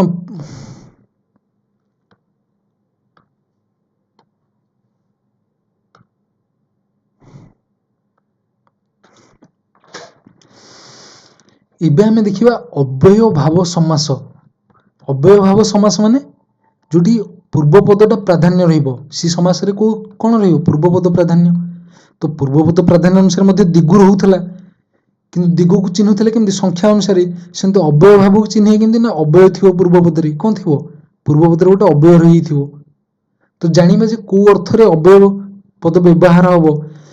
ଦେଖ ଏଠି ବିପ୍ସା ଅର୍ଥ, ବିପ୍ସା ଅର୍ଥ ବାରମ୍ବାର। ବାରମ୍ବାର ଅର୍ଥରେ ଆମେ ପ୍ରତି ଗୋଟେ ଲାଗିବା, ପ୍ରତି ଅବ୍ୟୟ ଲାଗିବା। ୟାକୁ ଉଦାହରଣ ଦେଖିବା। କିନ୍ତୁ ଦେଖ ସେମିତି ବ୍ୟାପ୍ତି ଓ ପର୍ଯ୍ୟନ୍ତ ଅର୍ଥରେ ଆ ଲାଗିବା, ଆପାଦ ମସ୍ତକ। ସେମିତି ଅଭାବ ଅନୁସାରେ ଦୁର୍ ବେ, ସେମିତି ଯୋଗ୍ୟତା ଅନୁସାରେ ଅନୁ, ସେମିତି ଆତିଶଯ୍ୟ, ବୈପରୀତ୍ୟ, ସାମୀପ୍ୟ, ସାଦୃଶ୍ୟ, ପଶ୍ଚାତ୍, ଏଇ ଅର୍ଥରେ ଅବ୍ୟୟଭାବ ସମାସ ହୋଇଥାଏ। ତାକୁ ଆମେ ଡିସ୍କସ୍ କରିବା ନା। ଦେଖ ଏଠି ବିପ୍ସା ମାନେ ବାରମ୍ବାର ଅର୍ଥ, ମାନେ ଦେଖ ପ୍ରତି ଶବ୍ଦ ଲାଗୁଛି ମାନେ ସେଠି ବାରମ୍ବାର ତାକୁ ଦର୍ଶଉଛି। ତ ଗୋଟେ ବିଗ୍ରହ ବାକ୍ୟ ଦେଇଛି ଥରକୁ ଥର, ଏହାର ସମାସ କଣ ହେଲା ନା ପ୍ରତିଥର। ଥରକୁ ଥର ଲେଖିବା ବଦଳରେ ଆମେ ଲେଖିଦେଲେ ପ୍ରତିଥର, ବୁଝିହେଲା ନାଇଁ? ତ ଏଇଟା ସମାସ ହେଲା ପ୍ରତିଥର। ସେମିତି ପ୍ରତିଦିନ, ଏହାର ବିଗ୍ରହ ବାକ୍ୟଟା କଣ ହବ? ଦିନକୁ ଦିନ। ପ୍ରତି ଘର, ଘରକୁ ଘର, ଜାଣି ହେଲା ନା ନାଇଁ? ବାରମ୍ବାରତା ଅନୁସାରେ ଘରକୁ ଘର ବୁଲି ସର୍ଭେ କରାଯାଉଛି, ତ ପ୍ରତି ଘର ବୁଲି ସର୍ଭେ କରାହଉଛି, ତାକୁ ଏମିତି ଲେଖିପାରିବା। ଜାଣି ହେଲା ନା ନାଇଁ? ଏଠି ବୁଝିହେଲା ଏତିକି ଯେ ଏଠି କେମିତି ପ୍ରତି ଲାଗିଛି, ଏଠି ଆମର ଅବ୍ୟୟ, ତାର ବିଗ୍ରହ ବାକ୍ୟଟା କେମିତି ହଉଛି ମନେ ରହିବ। ସେମିତି ଦେଖିବା, ସେମିତି ଦେଖ ଅଭାବ ଅର୍ଥରେ ଭିକ୍ଷାର ଅଭାବ ଗୋଟେ ରହିଛି। ଅଭାବ ଅର୍ଥରେ କଣ ଲାଗୁଛି ନା ଦୁର୍ ବେ ଲାଗୁଛି, ଇ ଅବ୍ୟୟ ପଦ ଲାଗୁଛି। ତ ଭିକ୍ଷାର ଅଭାବ ମାନେ ଦୁର୍ଭିକ୍ଷ। ଏଠି ଦୂର ଲାଗିଛି, କଣ ଲାଗିଛି ଏଠି? ଦୁର୍ଭିକ୍ଷ, ଦୁର୍ଭିକ୍ଷ ହେଇଛି, ଜାଣି ହଉଛି? ତ ଅଭାବ ଅର୍ଥରେ ଦୁର୍ ବେ ଲାଗିବ। ସେମିତି ବନ୍ଦୋବସ୍ତର ଅଭାବ ହେଲେ ବେ ବନ୍ଦୋବସ୍ତ ଏଠି ହେଇଛି, ବେ ବନ୍ଦୋବସ୍ତ, ବେ ଲାଗିଲା, ଜାଣି ହଉଛି? ଆମକୁ ଏଠି ଚିହ୍ନିବା କେମିତି? ନା ଦୂର କିମ୍ବା ବେ ଏଠି ଲାଗିଛି, ପୂର୍ବ ପଦକୁ ଦେଖିକି ଜାଣିପାରିବା ନା ନାଇଁ ଅବ୍ୟୟ। ସେମିତି ବ୍ୟାପ୍ତି ଓ ପର୍ଯ୍ୟନ୍ତ ମାନେ କୋଉ ସୀମା ଗୋଟେ ଦେଇଦେଲା, ମରଣ ପର୍ଯ୍ୟନ୍ତ ଗୋଟେ ଲିମିଟ କରିଦେଲା, ତ ଆ ମରଣ, ବୁଝିଲା? ଆ ଲାଗିଛି ଏଠି, ମରଣ ସହିତ ଆ ଲାଗିଛି ନା ନାଇଁ? ତ ଆଟା ହେଲେ ଏଠି କଣ? ଅବ୍ୟୟ। ସେମିତି ଆ ସମୁଦ୍ର, ସମୁଦ୍ର ପର୍ଯ୍ୟନ୍ତ, ଆକଣ୍ଠ, କଣ୍ଠ ପର୍ଯ୍ୟନ୍ତ। ଜୀବନକୁ ବ୍ୟାପୀ ବା ଜୀବନ ପର୍ଯ୍ୟନ୍ତ, ଆଜୀବନ ଏମିତି କହିପାରିବା, ଜାଣି ହେଲା ନାଇଁ? ପାଦ ଠାରୁ ମସ୍ତକ ପର୍ଯ୍ୟନ୍ତ, ଆପାଦ ମସ୍ତକ, ବୁଝିହେଲା? ତ ଆ କେମିତି ଲାଗିଛି ଏଠି ଅବ୍ୟୟ ପଦ। ସେମିତି ଆଉ କେତେଟା ଦେଖିବା। ଯୋଗ୍ୟତା ଅନୁସାରେ ଯଦି ରୂପର ଯୋଗ୍ୟ, ବିଗ୍ରହ ବାକ୍ୟ, ଅନୁରୂପ ହେଇଛି ସମାସ। ଅନୁଟା ଏଠି କଣ? ଅବ୍ୟୟ। ସେମିତି ଏଠି ଦେଖ, ଆକୁ ବୁଝିବାର ଅଛି, ପେସେନ୍ସଫୁଲ ହେଇକି ବୁଝିବାର ଅଛି, ଜାଣିହଉଛି ନା ନାଇଁ? ମାଇଣ୍ଡକୁ ଯେମିତି ଗୋଟେ ଥରକରେ କ୍ଲିୟରଲି ଯିବା ଦରକାର। ଅନତିକ୍ରମ, ଅନତିକ୍ରମ ଅର୍ଥ ଯାହାକୁ ଅତିକ୍ରମ କରାଯାଇପାରିବନି, ସେ ଅର୍ଥରେ ମଧ୍ୟ କଣ ଲାଗିବ? ନା ଯଥା ଲାଗିବ। ଯଥା ଲାଗିବ ଅବ୍ୟୟ ପଦଟା, ବୁଝିହେଲା? ଦେଖ ଶକ୍ତିକୁ ଅତିକ୍ରମ ନ କରି ଯଥାଶକ୍ତି, ଯଥାଶକ୍ତି ପ୍ରୟାସ କଲେ, କିନ୍ତୁ ଏକ୍ସେସ ପ୍ରୟାସ କଲେନି, ବୁଝିହଉଛି ନା ନାଇଁ? ଯଥା ବିଧି, ବିଧିକୁ ଅତିକ୍ରମ କଲେନି। ଯଥୋଚିତ, ଯଥାର୍ଥ, ଅର୍ଥକୁ ଅତିକ୍ରମ କରାହେଲାନି। ଏଠି କଣ? ଯଥାକୁ ଉଚିତକୁ ଅତିକ୍ରମ କରାହେଲାନି, ଯଥୋଚିତ ହେଇଛି, ବୁଝିହେଲା ନାଇଁ? ସେମିତି ଦେଖିବା ପଶ୍ଚାତ ଅର୍ଥରେ ପଶ୍ଚାତ୍ ଗମନ ହେଇଛି କ'ଣ ଅନୁ ଲାଗିଛି, ପଶ୍ଚାତ୍ ଅର୍ଥ ପଛରେ, ତ ଯେତେବେଳେ ପଶ୍ଚାତ୍ ଗମନ ପଛରେ ଯାଉଛି ଜଣେ ତାକୁ ଅନୁଗମନ କରୁଛି। ଲକ୍ଷ୍ମଣ ରାମଙ୍କ ପଛରେ ଅନୁଗମନ କରୁଛନ୍ତି। ଅନୁକରଣ ବୁଝିହେଲାନି, ଅନୁତାପ, ଅନୁସନ୍ଧାନ ବୁଝିହେଲା, ପଶ୍ଚାତ୍ ସନ୍ଧାନ କରିପାରିବା ଆମେ, ପଶ୍ଚାତାପ ତ ଆମେ ଲେଖିପାରୁଛେ ଅନୁତାପ, ପଶ୍ଚାତକରଣ ଅନୁକରଣ ହବ, ତ ଅନୁ ହେଲା ଅବ୍ୟୟ ପଦ, ଏତିକି ଜାଣି ହେଉଛି। ସେମିତି ଆଉ କେତେଟା ଅବ୍ୟୟ ପଦରେ ଦେଖିଦେବା, ଅଳ୍ପ କିଛି ରହିଛି ଆଉ। ତ ଆତିଶଯ୍ୟ, ଆତିଶଯ୍ୟ ମାନେ ଅତ୍ୟଧିକ ହବ ଯେତେବେଳେ, ଅତିଶୟ ଘଞ୍ଚ, ତ ନିଘଞ୍ଚ, ନିଘଞ୍ଚ ଜଙ୍ଗଲ, ତ ନି ହେଲା ଅବ୍ୟୟ ପଦ। ଆମକୁ ଏଠି କୋଶ୍ଚିନ୍ ପଚାରି ପାରିବ ଯେ ଏ ଯୋଉ ନି ଅବ୍ୟୟ ପଦଟା କ'ଣ ପାଇଁ ବ୍ୟବହାର ହୋଇଛି, ନିଘଞ୍ଚ ଗୋଟେ ଶବ୍ଦ ଦେଇଦବ, କହିବ ନି ଅବ୍ୟୟ ପଦଟା କ'ଣ ଅର୍ଥ ପ୍ରକାଶ କରୁଛି, ଏମିତି ଦେଇଦବ ଅତିଶଯ୍ୟ, ପ୍ରତିକୂଳ, ବିପରୀତ ଏଇଭଳି ପଚାରିଦବ, ତ କ'ଣ ହବ ନା ଆତିଶଯ୍ୟ ବା ଅତ୍ୟଧିକ। ସେମିତି ସାଦୃଶ୍ୟ ଯେତେବେଳେ ସମାନ ଦେଖାଯାଉଥିବ, ମୂର୍ତ୍ତିର ସଦୃଶ, ପ୍ରତିମୂର୍ତ୍ତି, ପ୍ରତି ଲାଗିଲା, ସେଠି ପ୍ରଥମେ ପଢିଥିଲେ ପ୍ରତିଟା କ'ଣ ପାଇଁ ଲାଗୁଥିଲା, ଆମେ ପଢିଲେ କ'ଣ ପ୍ରତିଟା ବାରମ୍ବାରତା ଅର୍ଥରେ, ପ୍ରତିଦିନ ପଢୁଥିଲା ନା ନାହିଁ, ସେଠି ବାରମ୍ବାରତା ଦର୍ଶାଉଥିଲା, କିନ୍ତୁ ଏଠି ଏଠି କ'ଣ ସାଦୃଶ୍ୟ ଦର୍ଶାଉଛି। ସେମିତି ବନର ସଦୃଶ, ଏକା ଭଳି, ବନ ଭଳି ଯେ ତାକୁ କହିବା ଉପବନ। ଆମେ କହୁଛୁ ଉପମନ୍ତ୍ରୀ ନାନି, ଉପରାଷ୍ଟ୍ରପତି, ସେ କ'ଣ ରାଷ୍ଟ୍ରପତି ଭଳି କିନ୍ତୁ ରାଷ୍ଟ୍ରପତି ନୁହଁ। ସେମିତି ବନର ସଦୃଶ ଉପବନ, ଭାଷାର ସଦୃଶ ଉପଭାଷା। ତ ଏଠି ଅବ୍ୟୟ ପଦ କ'ଣ ସାଦୃଶ୍ୟ ଅନୁସାରେ ପ୍ରତି ଉପ ଲାଗିଲା, ପ୍ରତି ଉପ ମନେ ରଖିବା ଦରକାର ନାହିଁ। ଆମର ଯୋଉ ମେନ୍ ଟାର୍ଗେଟ ହେଉଛି କ'ଣ ନା ଆମେ ଏଇ ଶବ୍ଦକୁ ଦେଖିବା, ଶବ୍ଦକୁ ଅବଜର୍ଭ କଲେ ଆମେ ଜାଣିପାରିବା ଏଠି ଉପ ଲାଗିଛି ମାନେ ଏଇଟା ଦ୍ୱନ୍ଦ୍ୱ ସମାସ, ଏଇଟା କ'ଣ ଅବ୍ୟୟଭାବ ସମାସ। ତାର ଅର୍ଥଟା କ'ଣ ନା ସାଦୃଶ୍ୟ ଅର୍ଥ ଉପବନ, ସାଦୃଶ୍ୟ ଅର୍ଥରେ ବ୍ୟବହାର ହେଇଛି। ଆର ବିଗ୍ରହ ବାକ୍ୟଟା କ'ଣ ହବ ନା ବନର ସଦୃଶ। ଏଇଭଳି ଆମର ବୁଝିବାର ଅଛି, ମନେ ରଖିବାର ନାହିଁ ବେଶୀ, ଥରେ ଥରେ ରିଡିଂ କଲେ ଆମର ମାଇଣ୍ଡରେ କ୍ୟାପଚର ହେଇଯିବ ଏଇଟା। ସେମିତି ବୈପରୀତ ଅର୍ଥ କୂଳର ବିପରୀତ, ଗୋଟେ ଉଦାହରଣ ଦେଇଛି ବିଗ୍ରହ ବାକ୍ୟ, ତ ପ୍ରତିକୂଳ ହବ, ପ୍ରତିଟା ମଧ୍ୟ ଏଠି କ'ଣ ବିପରୀତ ଅନୁସାରେ ଲାଗିଲା। ପ୍ରତିପକ୍ଷ, ପକ୍ଷର ବିପରୀତ, ବିପକ୍ଷ ମଧ୍ୟ ହେଇପାରେ, ବି ଲାଗିଲା, ଜାଣିହେଲା ନାହିଁ। ପ୍ରତିବାଦୀ ବୁଝିହେଲା ନାହିଁ, ପ୍ରତିବାଦୀ, ବାଦୀର ବିପରୀତ ହବ ପ୍ରତିବାଦୀ, ଜାଣିହେଲା ନାହିଁ। ସେମିତି ବିପକ୍ଷ, ପକ୍ଷର ବିପରୀତ, ତ ଏଠି ପ୍ରତି ବି ଆସିଲେ ଆମେ ତାକୁ କ'ଣ କହିବା, ଏଇଟା ଅବ୍ୟୟଭାବ ସମାସରେ ଯାଉଛି। ଏବେ ଆମେ ଅବ୍ୟୟଭାବ ସମାସର କୋଶ୍ଚିନ୍ କେତେଟା ଆଲୋଚନା କରିବା। ଏଠି ଲେଖା ହେଇଛି ଆଜୀବନ, ଏଇଟା ଏଠି ଆଜୀବନ, ତ ଆଜୀବନ ବିଗ୍ରହ ବାକ୍ୟଟି କ'ଣ ହବ, ଆଜୀବନ ବିଗ୍ରହ ବାକ୍ୟ ପଚାରିଛି ଆମକୁ, ତ ଜୀବନ ଥିବା ପର୍ଯ୍ୟନ୍ତ ବା ଜୀବନକୁ ବ୍ୟାପୀ, ଏଠି ଜୀବନ ପର୍ଯ୍ୟନ୍ତ ଲେଖିଛି, ଏଇଟା ହବନି, କିନ୍ତୁ ଜୀବନକୁ ବ୍ୟାପୀ ଆମେ ପଢିଲେ ନା ନାହିଁ, ତ ଆନ୍ସର ହବ କି ଖ। ରୂପର ଯୋଗ୍ୟ, ରୂପର ଯୋଗ୍ୟ ମାନେ ଅନୁରୂପ, ପଢିଲେ ରୂପର ଯୋଗ୍ୟ ଅନୁସାରେ ଯୋଉ, ତ ଅନୁରୂପ ଅନୁ, ଏଠି ଆନ୍ସର ହବ ଅନୁରୂପ ଖ। ଅନୁଗମନ ସମାସର ନାମ, ଅନୁ ଲାଗିଛି ପୂର୍ବ ପଦରେ, ତ ଏଇଟା କ'ଣ ହେଇଯିବ ଅବ୍ୟୟଭାବ ଖ। ଯଥାଶକ୍ତି, ବ୍ୟାସ ବାକ୍ୟଟି କ'ଣ ହବ ଯଥା, ଯଥାଟା କ'ଣ ଅତିକ୍ରମ ନ କରିପାରିବା, ତ ଯଥାଶକ୍ତି ମାନେ ଶକ୍ତିକୁ ଅତିକ୍ରମ ନ କରି, ଗ ହବ ଆନ୍ସର। ଅତିଶୟ ଘଞ୍ଚ, ନିଘଞ୍ଚ ହବ, ଏଠି ଟିକେ ଅପସନ ଲିଭିଯାଇଛି, ତ ଏଠି ନିଘଞ୍ଚ ଅଛି, ନିଘଞ୍ଚ ଏଠି ଅତିଶୟ ଘଞ୍ଚ ଅଛି, ତ ଆନ୍ସର ହବ କ'ଣ ଅତିଶୟ ମାନେ ଅତ୍ୟଧିକ ଘଞ୍ଚ, ନିଘଞ୍ଚ ପଢିଲେ ନା ନାହିଁ। ଶକ୍ତିକୁ ଅତିକ୍ରମ ନ କରି, ଯଥାଶକ୍ତି, ଅତିକ୍ରମ ନ କରିବା ତ ଯଥା, କିନ୍ତୁ ଯଦି ଅତିକ୍ରମ କରିଯିବା, ଧର ଅତ୍ୟାଚାର ଯୋଉ ରହୁଛି ଗୋଟେ ଅତ୍ୟାଚାର ଗୋଟେ ଉଦାହରଣ, ଆଚାରକୁ ଅତିକ୍ରମ କରି ଅତ୍ୟାଚାର, ବୁଝିହେଲା ନାହିଁ, ସେଟା ହଉଛି ଗୋଟେ ଉଦାହରଣ। ସେମିତି ଏଠି ଶକ୍ତିକୁ ଅତିକ୍ରମ ନ କରି ଯଥା ଲାଗିଯାଉଛି ଯଥାଶକ୍ତି। ଅନାବିଳ, ଏହା କି ପ୍ରକାର ସମାସ, ଅନାବିଳ, ନ ଆବିଳ ଅନାବିଳ, ଏଇଟା ନଞ୍ଚ ତତ୍ପୁରୁଷ, ତତ୍ପୁରୁଷ ସମାସ ପଢିଲେ ଏଇଟା ଜାଣିପାରିବା, କିନ୍ତୁ ଆନ୍ସର ହବ କ'ଣ ନଞ୍ଚ ତତ୍ପୁରୁଷ। ଘର ମୁହାଁ, ଘରକୁ ମୁହାଁ, ଏଇଟା ହଉଛି କ'ଣ ଘରକୁ ମୁହାଁ, ଏଇଟା ତତ୍ପୁରୁଷ ଦ୍ୱିତୀୟା। ସୁନା ମୁଦି, ସୁନାରେ ତିଆରି ମୁଦି ବା ସୁନାରେ ନିର୍ମିତ ମୁଦି, ଗ ହବ ଆନ୍ସର, ବୁଝିହେଲା। ଇଏ ହଉଛି କ'ଣ ନା ତତ୍ପୁରୁଷ ସମାସ, ଆଉ ଗୋଟେ ଏଠି ସୁନାରେ ତିଆରି ମୁଦି ଯୋଉ, ଏଇଟା ହଉଛି କର୍ମଧାରୟ, ୟାକୁ ପଢିଲେ ଜାଣିପାରିବା, କିନ୍ତୁ ଏତିକି ଜାଣି ହେଲା ଏଠି ଯୋଉ ପଢିଲେ ଆମେ କ'ଣ ଅବ୍ୟୟଭାବ ସମାସ ଗୁଡ଼ିକ ଉଦାହରଣ। ଏବେ ଦେଖିବା ବହୁବ୍ରୀହି ସମାସ। देख बहुब्रीहि समास माने बहुत अलग गोटे एटा बहुब्रीहि माने अन्य अर्थ प्रकाश करियो माने बहुत अलग अर्थ प्रकाश करियो बुझिहला माने जो हमर पूर्व पद पर पद प्राधान्य अनुसार एठी कहार उभय पद मध्यरु कहार अर्थ मध्य प्राधान्य रहिबोनी केही गोटे हिरो आकार काम करियोनी एठी बुझिहला नै तो सेही अनुसार ताकू कहबा हम बहुब्रीहि समास जोठी उभय पदर प्राधान्य रहुनी अन्य अर्थ प्रकाश करछु उदाहरण गोटे कोन ना बीणा पानी मु लिखु जेठी बीणा पानी कहले काकू ना माता सरस्वती को दर्शौची तो एठी बीणा वाद्य यंत्र पानी जल तो एठी बीणा पानी कहार अर्थ को न दर्शेगी बीणा पानी कहले आमे माता सरस्वती को बुझुचे सेंती दशानन कहले कोन दशानन रावण बुझिला दशानन 10टा मुंड जहा किंतु एठी दशानन आ भितर कहार अर्थ को प्रकाश करछि कि किंतु अन्य अर्थ कोन ना रावण माने व्यक्ति जन को बुझेला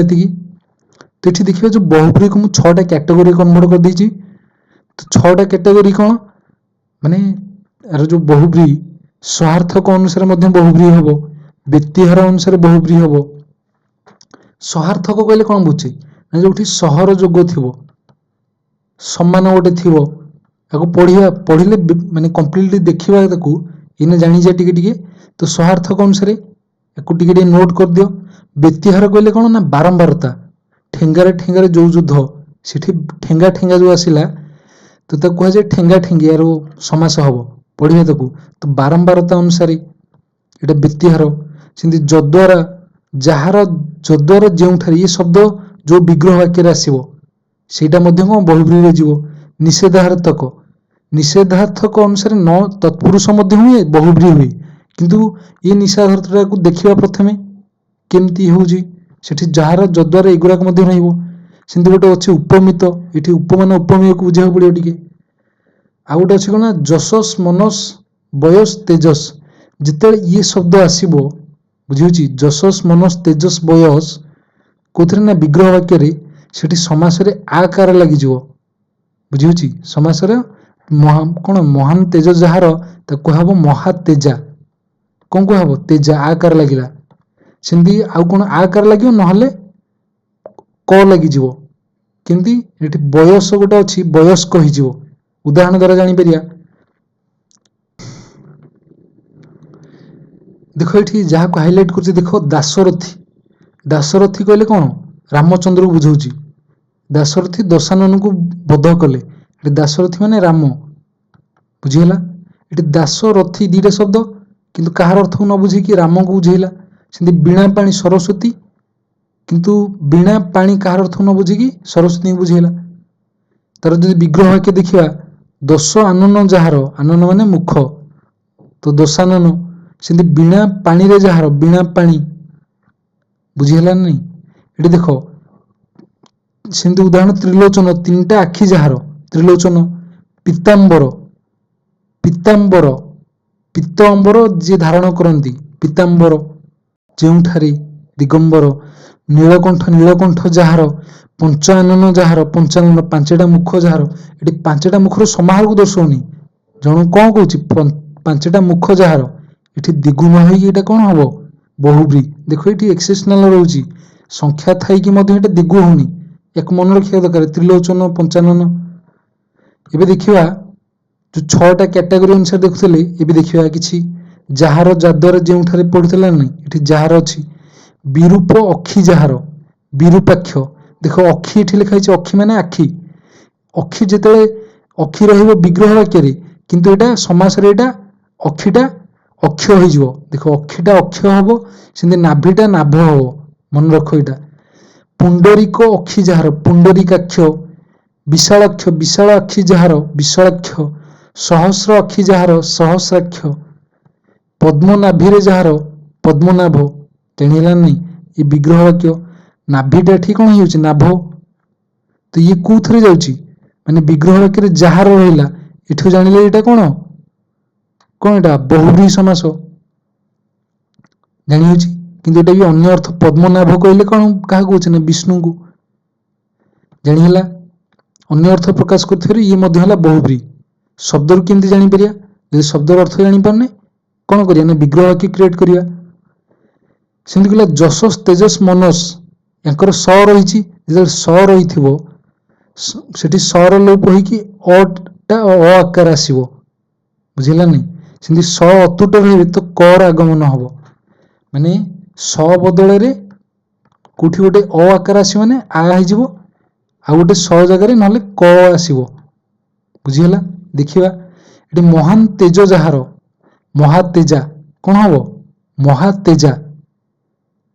ଏଠି କହିଲା ମହାନ ତେଜ, ଏଇଟା ତେଜଟା ତେଜସ୍, ବାସ୍ତବରେ କଣ ଏଟା ତେଜଟା ତେଜସ୍। ସେମିତି ଉଦାର ଚିତ୍ତ ଯାହାର, ଉଦାର ଚେତା ହେଇଗଲା, ଆକାର ଲାଗିଲା ନା ନାଇଁ। ସେମିତି ଆଉ କଣ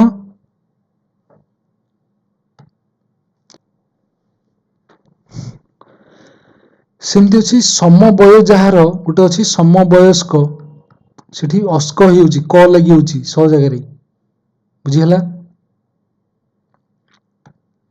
ସେମିତି ଏବେ ଦେଖିବା ନିଷେଧାର୍ଥ କରି, ଯୋଉଠି ନାହିଁ ଆସୁଥିବ, ନାହିଁ ପୂର୍ବ ପଦରେ ରହୁଥିବ, ନାହିଁ ଅନ୍ତ ଯାହାର, ଏଠି ପୂର୍ବରେ ଆସିଲା କଣ ନାହିଁ, ଅନ୍ତ ଯାହାର ସମାସ ହେଇଗଲା ବେଳକୁ ଅ ଲାଗୁଛି। ଅ କାହିଁକି ଲାଗୁଛି ଦେଖ, ଅଟା କାହିଁକି ଏଠି ଲାଗିଲା, ଏଠି ଅନ୍ତ ଯୋଉ ଲେଖା ହେଇଛି ଏଇଟା ହଉଛି ଗୋଟେ ସ୍ୱର ବର୍ଣ୍ଣ, ସେଥିପାଇଁ ଅ ଲାଗୁଛି, ଅନନ୍ତ ହଉଛି। ନାହିଁ ଆଦି ଯାହାର ଅନାଦି, ନାହିଁ ଗାଧ ଯାହାର ଅଗାଧ, ନାହିଁ ଦୋଷ ଯାହାର ନିର୍ଦୋଷ, ନାହିଁ କାର ଯାହାର ବେକାର।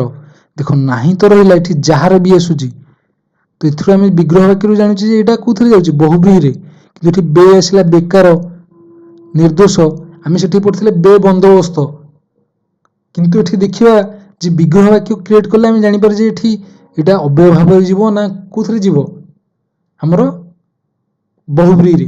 ଏଇ ଜିନିଷଟା ଚେକ୍ କରିବାର ଅଛି। ଏମିତି ଆଉ କେତେଟା ଉଦାହରଣ ଯଦି ଦେଖିବା, ଅତଳ, ନାହିଁ ତଳ ଯାହାର, ନାହିଁ ସୀମା ଯାହାର ଅସୀମ, ନିର୍ଭୟ, ନାହିଁ ଭୟ ଯାହାର ନିରାକାର, ନାହିଁ କାର ଯାହାର ନିରୋଗ, ବେହୋସ, ବେତାର, ବେହିସାବୀ, ନିରର୍ଥକ, ନିର୍ଜନ, ବୁଝିହେଲାନି। ସେମିତି ବିଗତ, ବିପତ୍ନିକ, ନାହିଁ ପତ୍ନୀ ଯାହାର ବିପତ୍ନିକ।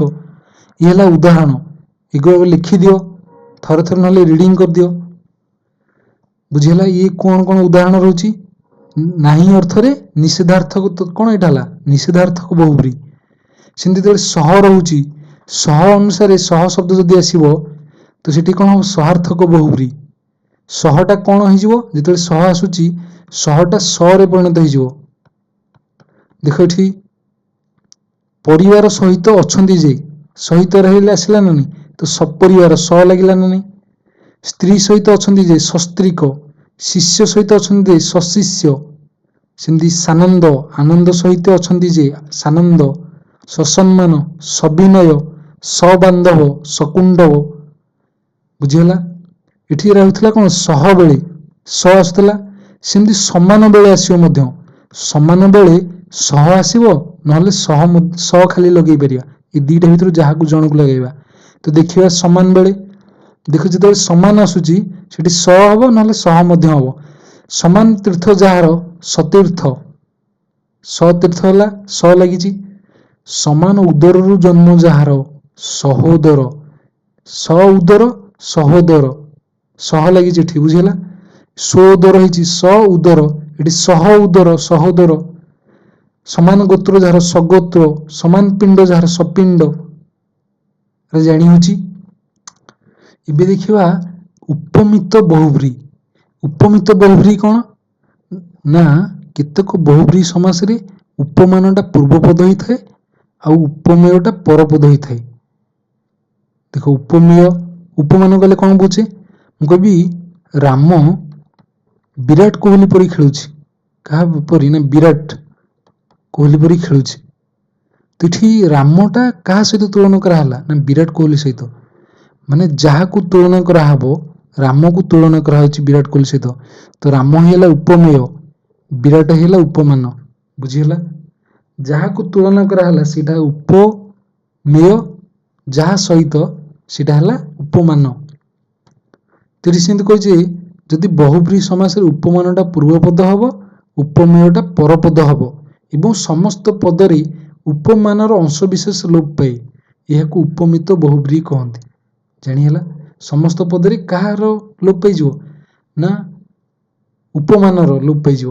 ଦେଖିବା ଉଦାହରଣ, ଗଜ ଗମନ ପରି ଗମନ ଯେଉଁ ସ୍ତ୍ରୀର, ମାନେ ଗଜ ଗମନ ହାତୀର ଚାଲି, ଏହା ଚାଲି ପରି ଯେଉଁ ସ୍ତ୍ରୀ ଚାଲେ, ବୁଝିଲେ ନା? ହାତୀର ଚାଲି ସହିତ କାହା ସ୍ତ୍ରୀର ଚାଲି, ମାନେ ଗୋଟେ ସ୍ତ୍ରୀର ଚାଲି ସହିତ ତୁଳନା କରାହଉଛି। ତ ଏଠି ସ୍ତ୍ରୀର ଚାଲିଟା ଲୋପ ପାଇଗଲା, ବୁଝିଲାନି?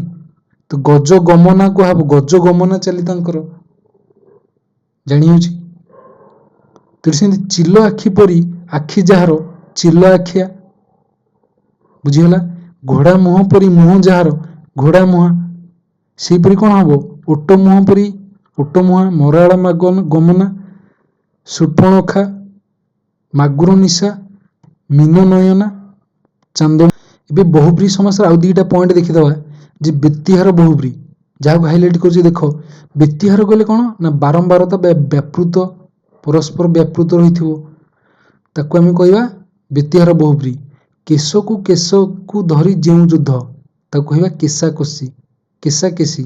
ସେମିତି ପରସ୍ପରକୁ ମାରିବା କାର୍ଯ୍ୟ ହୁଏ ଯହିଁରେ, ମରାମରି। ଏଠି କ'ଣ କେଶ କେଶ ଦୁଇଥର ଆସୁଛି ନା ନାହିଁ? ସେଇଟା ହେଇଛି କେଶାକେଶୀ, କିନ୍ତୁ କେଶର ଦୁଇଥର ରହୁଛି। ସେମିତି ମରାମରି କାର୍ଯ୍ୟଟା ଏଠି ଦୁଇଥର ରହୁଛି। ଠେଙ୍ଗାରେ ଏଠି ସେମିତି ରହୁଛି, ଠେଙ୍ଗା ଠେଙ୍ଗି ହେଇଛି, ବୁଝିଗଲା? ଠେଙ୍ଗାରେ ଠେଙ୍ଗାରେ ଯେଉଁ ଯୁଦ୍ଧ, ବିଗ୍ରହ ବାକ୍ୟ ହେଲା କ'ଣ? ଠେଙ୍ଗାରେ ଠେଙ୍ଗାରେ ଯେଉଁ ଯୁଦ୍ଧ, ସମାସ ଠେଙ୍ଗା ଠେଙ୍ଗି। ଇଏ କୋଉ ସମାସ ନା ବ୍ୟତିହାର ବହୁବ୍ରୀ। ଆମକୁ ପଚାରିବ କୋଉ ଟାଇପର ବହୁବ୍ରୀ? ବ୍ୟତିହାର, କିନ୍ତୁ ସମାସ କ'ଣ ନା ବହୁବ୍ରୀ ସମାସ। ତ ବାଡ଼ାବାଡ଼ି ସେମିତି ପରସ୍ପରକୁ ବାଡ଼େଇବା କାର୍ଯ୍ୟ ହୁଏ ଯେଉଁରେ, ସେମିତି ପିଟାପିଟି, ପିଟିବା କାର୍ଯ୍ୟ, ହାତେଇବା କାର୍ଯ୍ୟ, ଧରିବା କାର୍ଯ୍ୟ, ପେଲିବା କାର୍ଯ୍ୟ, ଠେଲିବା କାର୍ଯ୍ୟ। ତ ପରସ୍ପରକୁ ଠେଲିବା କାର୍ଯ୍ୟ ହୁଏ ଯେଉଁରେ, ଠେଲା ଠେଲି, ଜାଣି ହେଲା? ସେମିତି ସୁହୃଦ ଯାହାର, ୟାକୁ କେତେଟା ଉଦାହରଣ?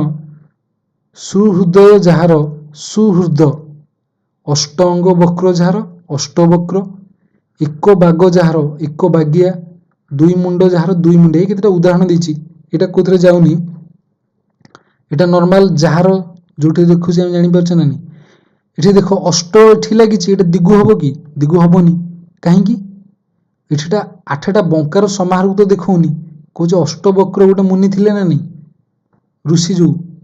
ତ ଅଷ୍ଟବକ୍ର ଜଣକୁ ଦର୍ଶଉଛି, ତ ଏଇଟା ଦିଗୁ ନୁହେଁ କି ଗୋଟେ ବ୍ୟକ୍ତିଙ୍କୁ ଦର୍ଶାଇଲା, ଏଇଟା ବହୁବ୍ରୀ ସମାସ।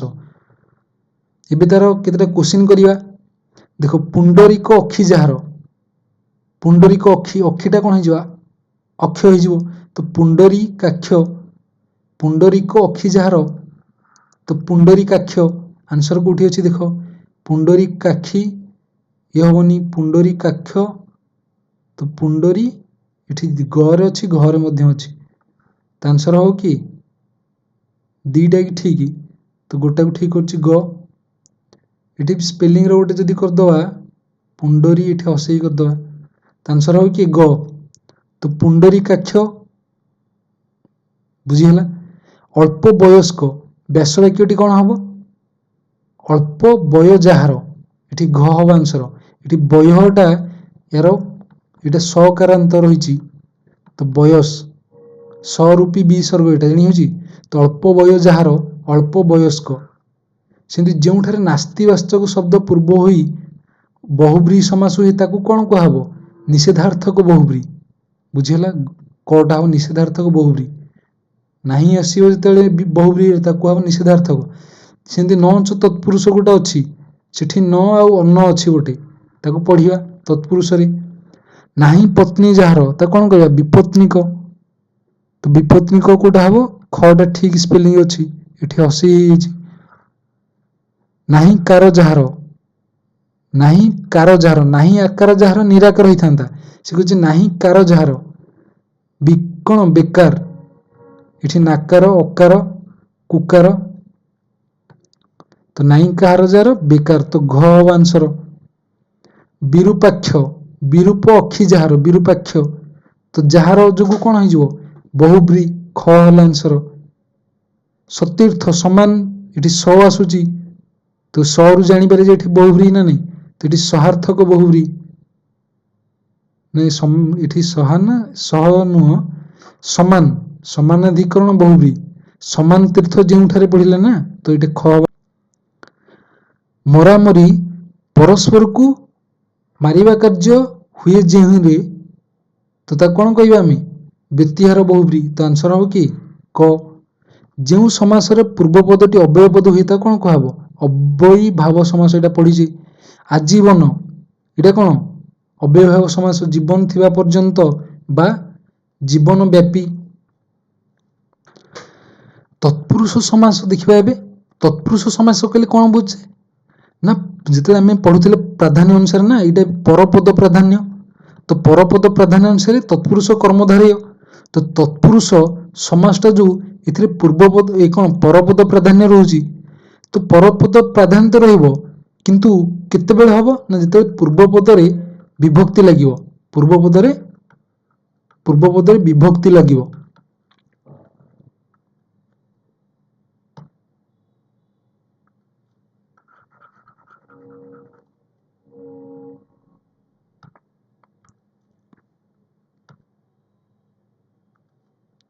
ଏବେ ଦେଖିବା ତତ୍ପୁରୁଷ ସମାସ।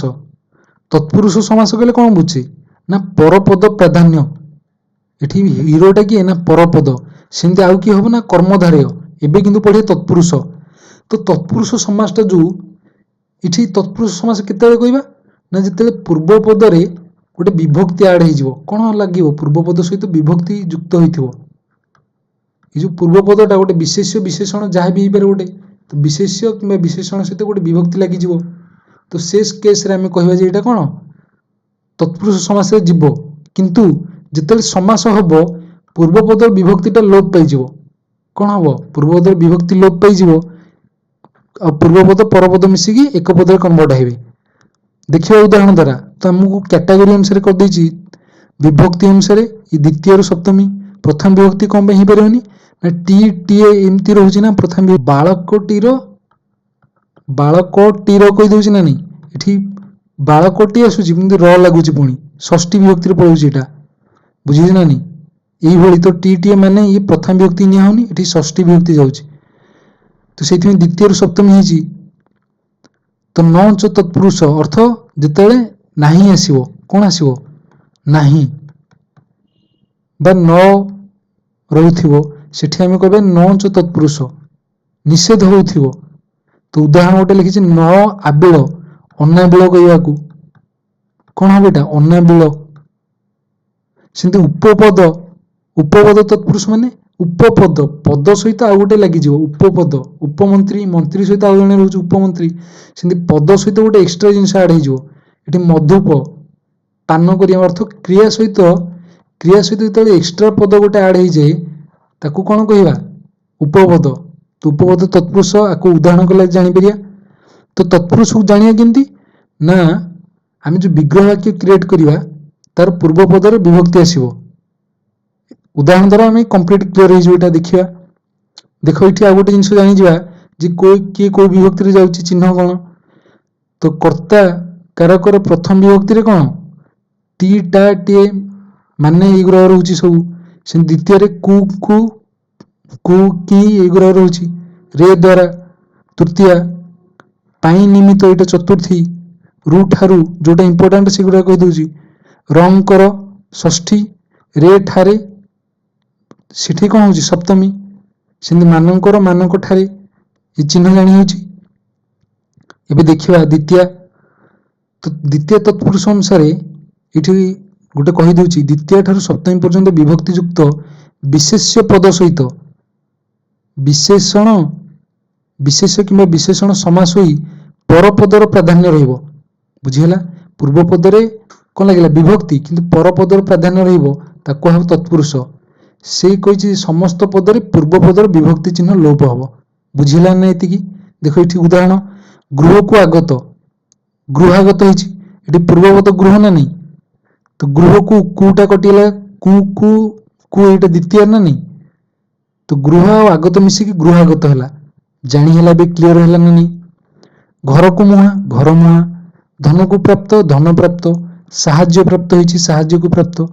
ଚରଣାଶ୍ରିତ। ଏବେ ଦେଖ, ବ୍ୟାପ୍ତି ଓ କାଳ ମାନେ ଗୋଟେ ସୀମା, ତା ଅର୍ଥରେ ମଧ୍ୟ କଣ ଦ୍ୱିତୀୟ ହବ। ଚିର କାଳକୁ ବ୍ୟାପୀ ଦୁଃଖ, ଚିର ଦୁଃଖ। କ୍ଷଣ କାଳକୁ ବ୍ୟାପୀ ସ୍ଥାୟୀ, କ୍ଷଣସ୍ଥାୟୀ। ବୁଝିହେଉଛି ନା ନାଇଁ? ଏଠି କୁ ଲାଗୁଛି ଚିର କାଳକୁ, ତ ୟାର କଣ ଏଇଟା? କୁଟା କଟିଗଲା, ଚିର ଦୁଃଖ ହେଲା ଏଠି। ବୁଝିହଉଛି ନା ନାଇଁ? କେମିତି ଆମେ ଜାଣୁଛେ? ତେବେ ଦେଖିବା ତୃତୀୟ ତତ୍ପୁରୁଷ ରେ ଦ୍ୱାରା, ତ ସ୍ୱର ଦ୍ୱାରା ଆହତ ସରାହତ, ବିଦ୍ୟାର ହୀନ ବିଦ୍ୟାହୀନ। ସବୁ ବିଭକ୍ତି ଲୋପ ପାଉଛି ନା ନାଇଁ ଏଠି? ଏଇଟା ଏଠି ଲୋପ ପାଇଯାଉଛି ସମାସରେ। ମାଙ୍କଡ଼ ଦ୍ୱାରା ଖିଆ ମାଙ୍କଡ଼ ଖିଆ, ଅଗ୍ନିରେ ଦଗ୍ଧ ଅଗ୍ନିଦଗ୍ଧ, ଜଳରେ ଶୂନ୍ୟ ଜଳ ଶୂନ୍ୟ, ମନରେ ଗଢ଼ା ମନ ଗଢ଼ା, ହାତରେ କଟା ହାତ କଟା, ଶୋକାକୂଳ ତନ୍ତବୁଣା, ଭଗାରୀ ଓଷା, କାଳିଦାସ ଦ୍ୱାରା ରଚିତ କାଳିଦାସଙ୍କ ଦ୍ୱାରା ରଚିତ। ସେ କ'ଣ ସବୁ? ଏ ତୃତୀୟ ତତ୍ପୁରୁଷରେ ଯାଉଛି, ରେ ଦ୍ୱାରା ରହୁଛି। ତାକୁ ଆମେ ଜାଣିବା କେମିତି? ଏଇଠି ହେଉଛି ହିଟ୍ ଟ୍ରାଏଲ୍ ମେଥଡ଼ ୟୁଜ୍ କରାହେବ। କେତେ 6ଟା ବିଭକ୍ତି ୟୁଜ୍ କରିବା ନା ଆମେ, ପ୍ରଥମ ବିଭକ୍ତି ଯାଉନି, ତ ଏଇଠି ହିଟ୍ ଟ୍ରାଏଲ୍ କରିବା ଆମେ ଯେ ବିଦ୍ୟାହୀନ, ଏଇଟା ବିଦ୍ୟାକୁ ହୀନ ନା ବିଦ୍ୟାରେ ହୀନ ନା ବିଦ୍ୟା ପାଇଁ ହୀନ? ତ କୋଉଟା ହବ ନା ବିଦ୍ୟାରେ ହୀନ ସଠିକଟା। ତ ଆନ୍ସର ହବ କ'ଣ? ତୃତୀୟ ତତ୍ପୁରୁଷ। ଇଏ ହେଲା ହିଟ୍ ଟ୍ରାଏଲ୍ ମେଥଡ଼। ତ ପୁତ୍ର ନିମିତ୍ତ ଶୋକ, ନିମିତ୍ତ ଆସିଲା ନିମିତ୍ତ ପାଇଁ, ଦାନ ଅର୍ଥରେ, ଏସବୁ କ'ଣ ଚତୁର୍ଥୀ। ବୁଝିଲା? ଚତୁର୍ଥୀ ତତ୍ପୁରୁଷ କେମିତି ଚିହ୍ନିବ ନା ନିମିତ୍ତ ଦାନ, ତା ଅର୍ଥରେ କ'ଣ ଚତୁର୍ଥୀ ତତ୍ପୁରୁଷ। ତ ପୁତ୍ର ନିମିତ୍ତ ଶୋକ ପୁତ୍ର ଶୋକ, ରଙ୍ଗ ନିମିତ୍ତ ମଞ୍ଚ ରଙ୍ଗମଞ୍ଚ, ଦେବଙ୍କୁ ଅର୍ପିତ କମ୍ପ୍ଲିଟଲି ଦାନ କରାହେଲା ଦେବାର୍ପିତ, ଧର୍ମପତ୍ନୀ ଧର୍ମ ନିମିତ୍ତ ପତ୍ନୀ ଧର୍ମପତ୍ନୀ, ଛତା ନିର୍ମିତ କନା ଛତା ପାଇଁ କନା, ଏମିତି ଲେଖିବା ଛତା କନା, ପିଇବା ପାଣି ମନରୁଚା, ଛତା ନିର୍ମିତ କନା କିଛି ନାହିଁ, ତ ଛତା ପାଇଁ କନା ଏଇଟା ଛତା। ପଞ୍ଚମୀ ସେମିତି ରୁ ଅଲଗା ହେବା ଅର୍ଥରେ, ବୃକ୍ଷରୁ ପତିତ ବୃକ୍ଷ ପତିତ, ବିଦେଶରୁ ଆଗତ ବିଦେଶାଗତ, ଗୋଠରୁ ଖଣ୍ଡିଆ ଗୋଠ ଖଣ୍ଡିଆ, ଧର୍ମରୁ ଛଡ଼ା ଧର୍ମ ଛଡ଼ା, ରୋଗରୁ ମୁକ୍ତ, ଗଛରୁ ତୋଳା ଜନ୍ମରୁ ଅନ୍ଧ। ଏସବୁ ଜାଣି ହେଉଛି। ଏସବୁ କ'ଣ ପଞ୍ଚମ ତତ୍ପୁରୁଷ। ବାସ୍ ଆକୁ ଗୋଟେ ଗୋଟେ ଥର ପଢ଼ିବାର ଅଛି, ଆଉ ଗୋଟେ ଗୋଟେ ଥର ରିଭାଇଜ କରିବାର ଅଛି, ଜାଣିପାରିବା ନହେଲେ।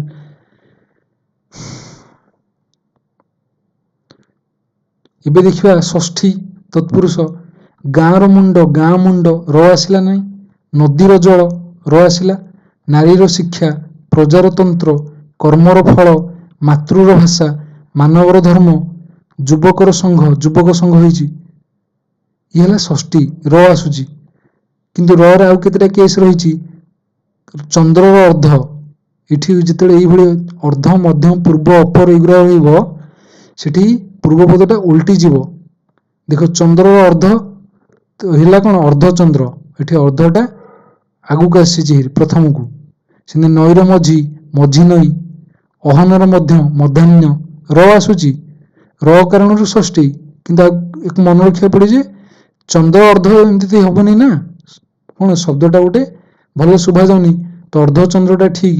ସେ ଅନୁସାରେ ରାତ୍ରିର ମଧ୍ୟ ମଧ୍ୟରାତ୍ର, ଅହନର ପୂର୍ବ ପୂର୍ବାହ୍ନ, ଅହନର ଅପର ଅପରାହ୍ନ, ସେହିପରି ଗଢ଼ାଯିବ। ରାତିର ଅଧା ଅଧାରାତି ବା ଅଧରାତି, ମଧ୍ୟ ଦେଶ ଦେଶର ମଧ୍ୟ। ବୁଝିହେଲା? ଏବେ ଦେଖିବା ଆଉ କେମିତି ଷଷ୍ଠୀ ତତ୍ପୁରୁଷ ସମାସରେ ରାଜାଟା ରାଜରେ ପରିଣତ ହେଇଯିବ। କେମିତି? ହଂସମାନଙ୍କର ରାଜା ଏକପଦ ରାଜହଂସ, ପଥମାନଙ୍କର ରାଜା ରାଜପଥ, ରାଜାଙ୍କର ପୁତ୍ର ରାଜପୁତ୍ର, ମଗଧର ରାଜା ମଗଧରାଜ, ନୀତିର କ'ଣ ନୀତିମାନଙ୍କର ରାଜା ରାଜନୀତି। ଜାଣିହେଲା? ରାଜାଟା ରାଜ୍ୟରେ ପରିଣତ ହଉଛି, ଏଇଟା ଷଷ୍ଠୀ ତତ୍ପୁରୁଷ, ର ରହୁଛି ନା। ଦେଖ ସ୍ତ୍ରୀଲିଙ୍ଗ ବାଚକ ଯେତେବେଳେ ରହିଥିବ ସେଠି ପୁଲିଙ୍ଗରେ କନଭର୍ଟ ହେଇଯିବ।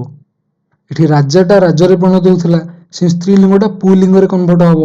ଏଠି ହଂସୀର ଡିମ୍ବ ହଂସ ଡିମ୍ବ, ହଂସୀ ଅଛି, ଏଠି କିନ୍ତୁ ହେଲା କ'ଣ ହଂସ, ର କାରଣରୁ ଷଷ୍ଠୀ, ହଂସୀଟା ହଂସରେ କନଭର୍ଟ ହେଲା, ହଂସ ଡିମ୍ବ। ଛାଗିର ଦୁଗ୍ଧ ଛାଗ ଦୁଗ୍ଧ, ଏଠି ର ରହୁଛି।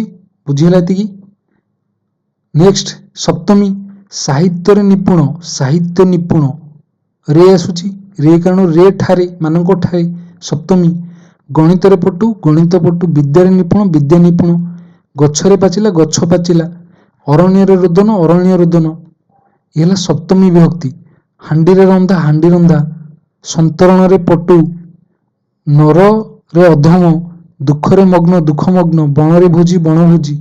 ଇଏ ହେଲା ସପ୍ତମୀ ତତ୍ପୁରୁଷ, ରେ ଆସୁଛି। ଏବେ ଦେଖିବା ନଞ୍ଚ ତତ୍ପୁରୁଷ, ଅର୍ଥ ନିଷେଧ ଅର୍ଥରେ ନଞ୍ଚ ତତ୍ପୁରୁଷ ହବ। ଅର୍ଥଟା ଆମକୁ କ'ଣ ନାହିଁ ଗୋଟେ ବା ନିଷେଧ ଆସୁଥିବ। ତ ଯଦି ସ୍ୱର ବର୍ଣ୍ଣ ପରେ ନ ଥିବ, न पर जदि स्वर वर्ण थिबो न स्थान रे कोन हिजबो ना अन्न, किंतु न पर जदि व्यंजन वर्ण थिबो न स्थान रे अ हिजबो। अर्थ जानि हला न सहित जदि स्वर आसिला सेटा हिजबो कोन अन्न, न सहित जदि व्यंजन आसिला सेटा हिजबो कोन अ। देखिबा न आबिଳ अनाबिଳ, देख एठी आ गोटे जिनिस बुझियार अछि जे एठी न आबिଳ याकु कहउछि अनाबिଳ। अनाबिଳ एटा गोटे निषेधार्थक बहुब्रीहि हबो कि? यार विग्रह वाक्य आमे जानिबा न आबिଳ अनाबिଳ, बुझिहला नहीं। किंतु एठी जाहार जेउठारे किछि नाही तो एटा बहुब्रीहि हबोनी। तो एटा होछि माइनरली ऑब्जर्व करियार अछि हमकु। न उचित अनुचित, एठी उ अछि स्वर तो सेठी आसिला कोन अन्न, अन्न उचित अनुचित। सेंति अनसन ना न असन, न अभिज्ञ अनभिज्ञ, एठी न आगत अनागत, न इष्ट अनिष्ट अनुन्नत, जानि होछि। न चल अचल, च आसिला व्यंजन सेति एठी अ लागिला अन्न हलानी। न कटा अकटा, अरे जानि होछि। अबाट अधुआ अदूर अपाळक अपाठुआ अलगा अमानिया, ये सब कोन ना नंच तत्पुरुष रे जाउछि। अमानिया ये सब कोथरे जाउछि नंच तत्पुरुष।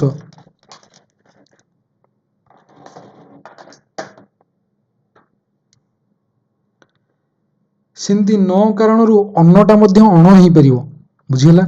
न ओसारिया अण ओसारिया, न हळदिया अण हळदिया, एठी अणटा भल सुवा जाउछि रु अन्न न लागि अण लागुछि, बुझिहला। नेक्स्ट देखिबा उपपद तत्पुरुष। उपपद माने एक्स्ट्रा किछि ऐड हो जाउछि। तो धातु पूर्वर माने क्रिया पूर्वरु जदि एक्स्ट्रा कोन लागि जाउछि अन्य गोटी पद जोग करा जे ताको हबो उपपद। तो मधुपान करे जे से मधुप, अर्थ पान एठी हला क्रिया, मधु लागि जिबारु मधुप मधुपाई हेला, एटा को उपपद तत्पुरुष। कुळ बुडाए जे कुळ बुडा, सेंति आ कोन उदाहरण सज्जा सेई, कुंभाकार, मणिसखिया, सत्यवादी, कान कुहा, बुझिहला नहीं। ये हला कोन ना हमर उपपद तत्पुरुष। नेक्स्ट देखिबा आ गोटे अछि अलुक समास, आ गोटे अछि नित्य समास। तो अलुक समासटा कोन ना यार विभक्तिटा लुचिबनी, कोन हबो ना विभक्ति लुचिबनी, ताको हबो अलुक समास। युधिष्ठिर, युद्धरे स्थिर, युधिष्ठिर रे अछि, तेठी युद्धि जो ई युद्धिटा सप्तमी विभक्ति, एठी युद्धि जहा युद्धरे सेया, बुझिहला नहीं। तेठी लुप्त हलानी युधिष्ठिर, तो एटा हिला कोन अलुक। सेंति बने चर, बने चरे, बने ए अछि बन रे बा बने, तो बने चरे एठी बने मध्य रहिला, ई हिला कोन अलुक। अंते वास करे जे अंतेवासी, जानि हला। एबे क्वेश्चन देखिबा धन प्राप्त समासर ना कोन हबो कर्मधारय ना कोन एटा तत्पुरुष अछि कोन द्वितीय चतुर्थी तृतीया, तो कोन हबो आंसर की हबो। तो एठी देखो कर्मधारय होया पे हेले विशेष्य विशेषण कथा आसिया कथा। एठी धन प्राप्त अछि, तो आमे देखिबा एटा कर्मधारय तो जीवनी, धन को प्राप्त, धन को प्राप्त, धन र प्राप्त, धन द्वारा प्राप्त, तो कोटे ठीक ना धन को प्राप्त, तो धन प्राप्त। तो ख एटा पढिजे ना नहीं। शोकाकुल, शोकरे आकुल, पढिजे रे जुगे एटा कोन हिजिबो सप्तमी, शोकरे आकुल ग। पुत्र निमित्त शोक, तो एटा हिजिबो कोन ना पुत्र शोक, क हिजिबो। रोग मुक्ता, एटा रोग मुक्त मुक्ता नुह, रोग मुक्तर व्यास वाक्यटी कोन हबो ना रोगरु मुक्त, रु अलगा हबो। तो रोगरु मुक्त, एठी देखो जे रोग द्वारा मुक्त, रोग द्वारा को मुक्त होई परियो कि हबोनी।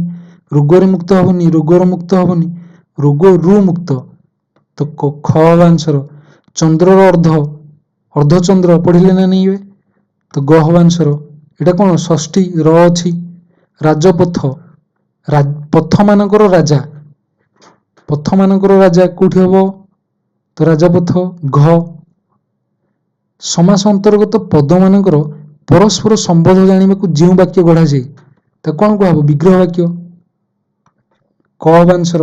निम्नोक्त मध्यरु कि तृतीय तत्पुरुष, देखो एठी तृतीय तत्पुरुष आमे ପଚାରିବେ ଏଇଟା ମାଙ୍କଡ଼ ଖିଆ, ରେ ଦ୍ୱାରା ତ ମାଙ୍କଡ଼ ଦ୍ୱାରା ଖିଆ, ମାଙ୍କଡ଼ ଦ୍ୱାରା ଖିଆ ଏଇଟା ଗୋଟେ ହବ ଅପସନ।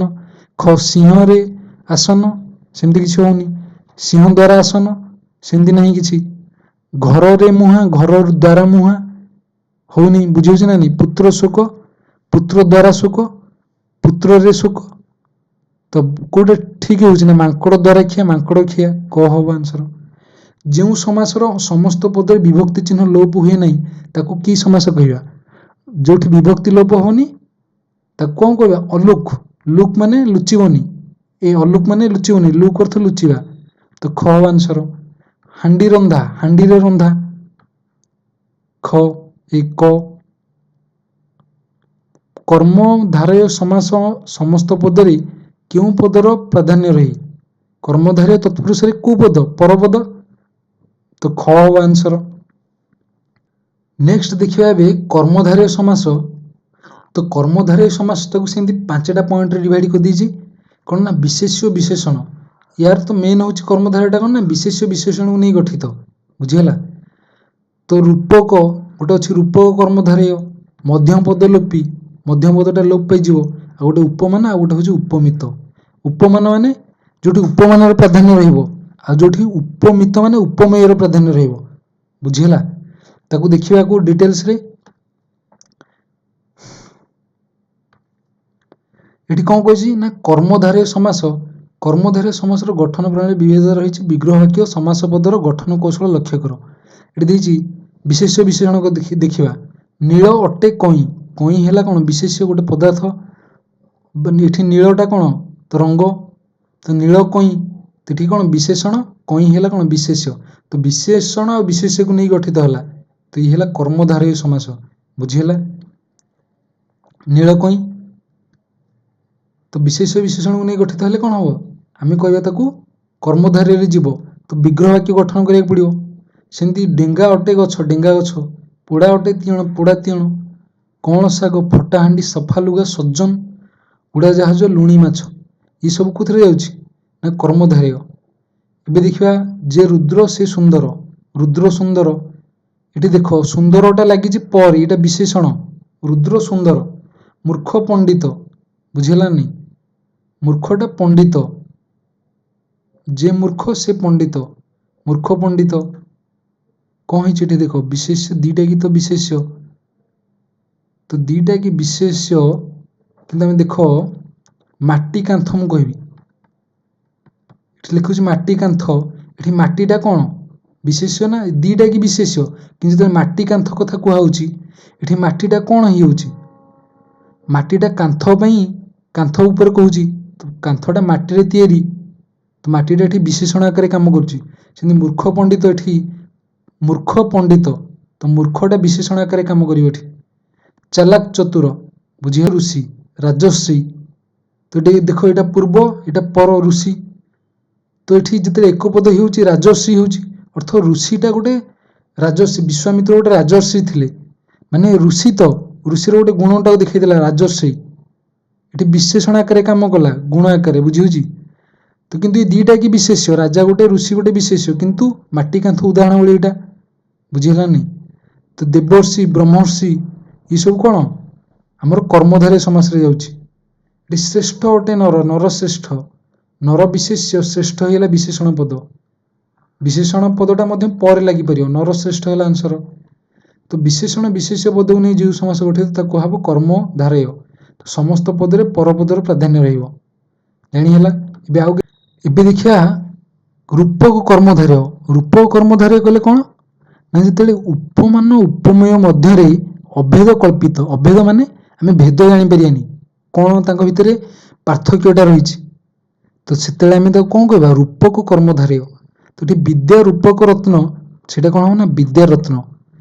ରୂପକ, ବିଦ୍ୟା ରୂପକ ରତ୍ନ, ଏଠି ଉପମାନ କିଏ ଉପମେୟ କିଏ? ବିଦ୍ୟାଟାକୁ ରତ୍ନ ସହିତ ତୁଳନା କରାହେଇଛି ନା ରତ୍ନ ସହିତ ବିଦ୍ୟା ସହିତ ତୁଳନା କରାହେଇଛି। ତ ଜାଣି ହଉନି ଯେତେବେଳେ ବିଦ୍ୟା ରତ୍ନ ଶବ୍ଦକୁ ଦେଖିଲେ, ତ ଆମେ ସେଠି କହିବା ଏଇଟା କଣ ନା ରୂପକ କର୍ମଧାରୟ। ସେମିତି ଶୋକ ରୂପକ ସାଗର, ରୂପକ ଶବ୍ଦ ତ ଆସିବ, ଆମେ କହିବା ଶୋକ ରୂପକ ସାଗର, ଶୋକ ସହିତ ସାଗର ତୁଳନା ହେଇଛି ନା ସାଗର ସହିତ ଶୋକ, ବୁଝି ହଉଛି ନା ନାଇଁ। କନ୍ୟା ରୂପକ ରତ୍ନ, ପୁତ୍ର ରୂପକ ମଣି, ଶୋକ ରୂପକ ଅଗ୍ନି ଶୋକାଗ୍ନି, ଅନ୍ଧ କ'ଣ ଅଜ୍ଞାନ ରୂପକ ଅନ୍ଧକାର, ଅଜ୍ଞାନ ଅନ୍ଧକାର। ତ ଏଇ ସବୁ କ'ଣ ହେଲା ରୂପକ କର୍ମ। ଏବେ ଦେଖିବା ଉପମାନ କର୍ମଧାରୟ। ଏଠି ଦେଖିବା କାକ ପରି କୃଷ୍ଣ। ଉପମାନ କର୍ମଧାରୟ କ'ଣ କହିଲେ କ'ଣ ବୁଝେ, ଯୋଉଠି ଉପମାନ ସହିତ ସାଧାରଣ ଧର୍ମ ଗୋଟେ ଆସିବ। କେମିତି, କାକ ପରି କୃଷ୍ଣ, କାକ ହେଲା କାଉ, କାଉ ପରି କଳା, କୃଷ୍ଣ ଅର୍ଥ ଏଠି କ'ଣ କଳା। ତ କାଉ ପରି କଳା ତାକୁ କ'ଣ କହିବା କାକ କୃଷ୍ଣ। ତ କାଉ ହେଲା ଉପମାନ, କୃଷ୍ଣ ଏଠି ଯୋଉ କ'ଣ କଳା ରଙ୍ଗ ଦର୍ଶଉଛି, ମାନେ କଳା ସହିତ ତୁଳନା କରାହଉନି, ବୁଝିଲା ନାଇଁ, କାଉ ପରି କଳା। ତ କାକ କୃଷ୍ଣ ଏଠି ଉପମାନର ପ୍ରାଧାନ୍ୟ ରହିଲା, ବୁଝିହେଲା ନାଇଁ। ତ ଏଇଟା ଉପମାନ କର୍ମଧାରୟ କରାହବ। ଘନ ପରି ଶ୍ୟାମ, ଘନ ଶ୍ୟାମ, ସେମିତି ଆଉ କ'ଣ ତୁଷାର ପରି ଧବଳ, ତୁଷାର ହେଲା କ'ଣ ବରଫ, ବରଫ ତ ଧଳା, ପୁଣି ତାକୁ କୁହାଯାଇଛି ତୁଷାର ପରି ଧବଳ, ତୁଷାର ଧବଳ। ଲବଣୀ ପରି କୋମଳ, ଲବଣୀ କୋମଳ। ଜାଣି ହେଲା, ଯେତେବେଳେ ଉପମାନ ସହିତ ଉପମେୟ ଆସିବନି, ସାଧାରଣ ଧର୍ମ ଗୋଟେ ଆସିଯିବ। ଏବେ ଦେଖିବା ଉପମିତ କର୍ମଧାରୟ। ସମାସରେ ଉପମେୟ ପୂର୍ବପଦ, ଉପମାନ ପରପଦ ହେଲେ ତାକୁ ଉପମିତ କର୍ମଧାରୟ କହିବା, ବୁଝିହେଲା। ପୂର୍ବପଦରେ କ'ଣ ରହିବ, ମେନ୍ ପଏଣ୍ଟ ମନେ ରଖିବାର ଅଛି, ଉପମେୟ ରହିବ ପୂର୍ବପଦରେ, ଉପମାନଟା ପରପଦରେ ରହିବ। ତ ସେତେବେଳେ ଆମେ କ'ଣ କହିବା ତାକୁ ଉପମିତ କର୍ମଧାରୟ।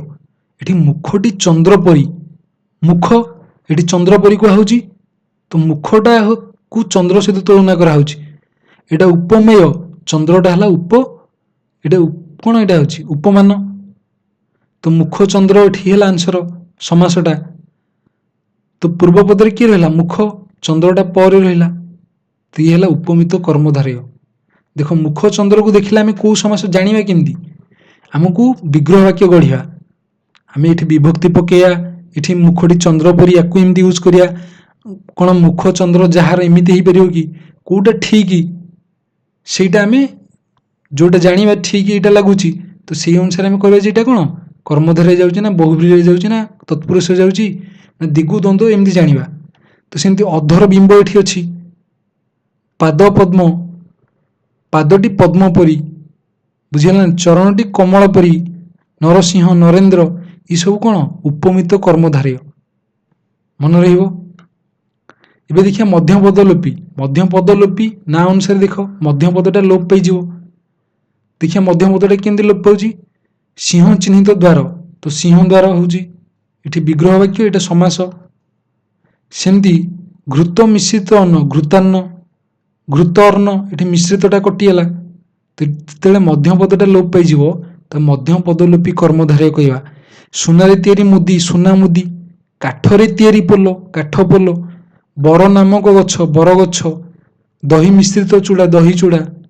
ରେଳ ନିର୍ମିତ ଗାଡ଼ି, ରେଳ ନାମକ ଗାଡ଼ି, ରେଳଗାଡ଼ି। ଚନ୍ଦ୍ର, ଚନ୍ଦ୍ର ପରିମୁଖ, ଚନ୍ଦ୍ରମୁଖ। ବକ ଧାର୍ମିକ, ବୁଝିହେଲାନି, ବକ ପରି ଧାର୍ମିକ। ଇଏ ହେଉଛି କ'ଣ ମଧ୍ୟପଦ ଲୋପୀ। ସେମିତି ଆଉ କେତେଟା ଆଡିସନାଲ ଦେଖିଦେବା।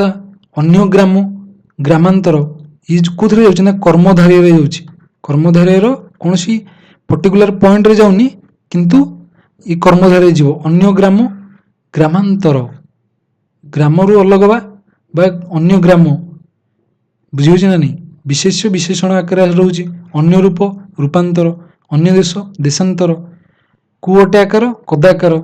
କୁଅଟେ ପୁରୁଷ, କୁପୁରୁଷ। ବିଗ୍ରହ ବାକ୍ୟ ସମାସ ଜାଣିଲେ, ବୁଝିହେଲା କୋଉ ସମାସରେ ଯାଉଛି ନା କର୍ମଧାରୟ। ଏବେ କୋଶ୍ଚିନ୍ ଦେଖିବା। କାଠ ପୋଲ, ବିଗ୍ରହ ବାକ୍ୟ କ'ଣ ହବ, କାଠରେ ତିଆରି ପୋଲ, ତ ଘ ହବ ଆନ୍ସର। ଘୃତ ମିଶ୍ରିତ ଅନ୍ନ, ଘୃତାନ୍ନ, ତ ସମସ୍ତ ପଦଟି ପଚାରୁଛି, ତ ଘୃତାନ୍ନ, ତ ଗ ହବ ଆନ୍ସର, ଏଇଟା ଘୃତାନ୍ନ, ତରେ ଆକାର। ବରଗଛ, ସମାସଟା କ'ଣ ହବ, ସମାସର ନାମ ଲେଖ କହିଛି, ତ କୋଉ ପ୍ରକାର ସମାସ, ଯଦି ବିଗ୍ରହ ବାକ୍ୟ କହିଥାନ୍ତା ବର ନାମକ ଗଛ, ବିଗ୍ରହ ଏଠି ସମାସଟା କ'ଣ ହବ ନା କର୍ମଧାରୟ। ନାମକଟା କଟି ଯାଉଛି, ମଧ୍ୟପଦ ଲୋପୀ କର୍ମଧାରୟ। କର୍ମଧାରୟ ଅଛି, ମଧ୍ୟପଦ ଲୋପୀ ଅଛି, ତ ଆନ୍ସର ହବ କି ଖ। ଗ୍ରାମାନ୍ତର, ତନ୍ୟ ଗ୍ରାମ। ଶୁଦ୍ଧ ବ୍ୟାସ ବାକ୍ୟ ବା ଏଇଟା କ'ଣ ବିଗ୍ରହ ବାକ୍ୟ, ବ୍ୟାସ ବାକ୍ୟ କହିଲେ ବିଗ୍ରହ ବାକ୍ୟ, ଗ ଆନ୍ସର। ଏଠି ଦେଖ କୁସିତ ଅଟେ ଆକାର, ସମସ୍ତ ପଦଟି କ'ଣ ହବ, ଯଦି କୁ ଅଟେ ଆକାର ବା କୁସିତ ଅଟେ ଆକାର ଆମେ କହୁଥିଲେ କଦାକାର, କଦାକାର କହୁଥିଲେ ନା ନାହିଁ, କଦାକାର ଏଠି କୁଦାକାର ଦେଇଛି ତ କୁଦାକାର ହବନି, କୁକାର ହବନି, ଅଣାକାର ହବନି, ତ କୁସିତାକାର ହବ। କୁସିତ ଅଛି ନା। ବିଶେଷଣ ବିଶେଷ୍ୟ ପଦକୁ ନେଇ ଯେଉଁ ସମାସ ହୁଏ ତାକୁ କି ସମାସ କହିବା? ବିଶେଷଣ ବିଶେଷ୍ୟ ଯେତେବେଳେ ରହିବ ତାକୁ କହିବା କର୍ମଧାରୟ। ତତ୍ପୁରୁଷ ମାନେ ବିଭକ୍ତି, ବହୁବ୍ରୀହି ମାନେ ଅନ୍ୟ ଅର୍ଥ, ଦିଗୁ ମାନେ ସମାହାର। ତ କର୍ମଧାରୟ ସମାସ ସମସ୍ତ ପଦରେ କେଉଁ ପଦର ଅର୍ଥରେ ରହିବ, ପ୍ରାଧାନ୍ୟ ରହିବ? ତ ପରପଦ, ଖ ହବ ଆନ୍ସର। ନରଶ୍ରେଷ୍ଠ, ଶ୍ରେଷ୍ଠ ଅଟେ ନର, ତ ସମାସର ନାମ ଲେଖ, କ'ଣ ସମାସଟା କ'ଣ କର୍ମଧାରୟ। ଯାହା ବିଷୟରେ ଉପମା ଦିଆଯାଏ ତାକୁ କ'ଣ କୁହନ୍ତି? ଯାହା ବିଷୟରେ ତୁଳନା ଦିଆଯାଏ ତାକୁ କ'ଣ କହିବା? ଉପମେୟ, ଖ ହବ ଆନ୍ସର। ଉପମେୟ ସହିତ ଯାହାର ତୁଳନା କରାଯାଏ ତାକୁ କ'ଣ କହିବା? ଉପମାନ। ତ ଇଏ ରହିଲା କମ୍ପ୍ଲିଟ ଚାପ୍ଟର। ବେସିକରୁ ଦେଖିଲେ, ତାକୁ ଟିକେ ପେସେନ୍ସଫୁଲ ହେଇକି ଦେଖିବାର ଅଛି, ବୁଝିବାର ଅଛି। ଯଦି ବୁଝିଯିବା ଗୋଟେ ଥର ତାକୁ କୌଣସି କଷ୍ଟ ରହିବନି।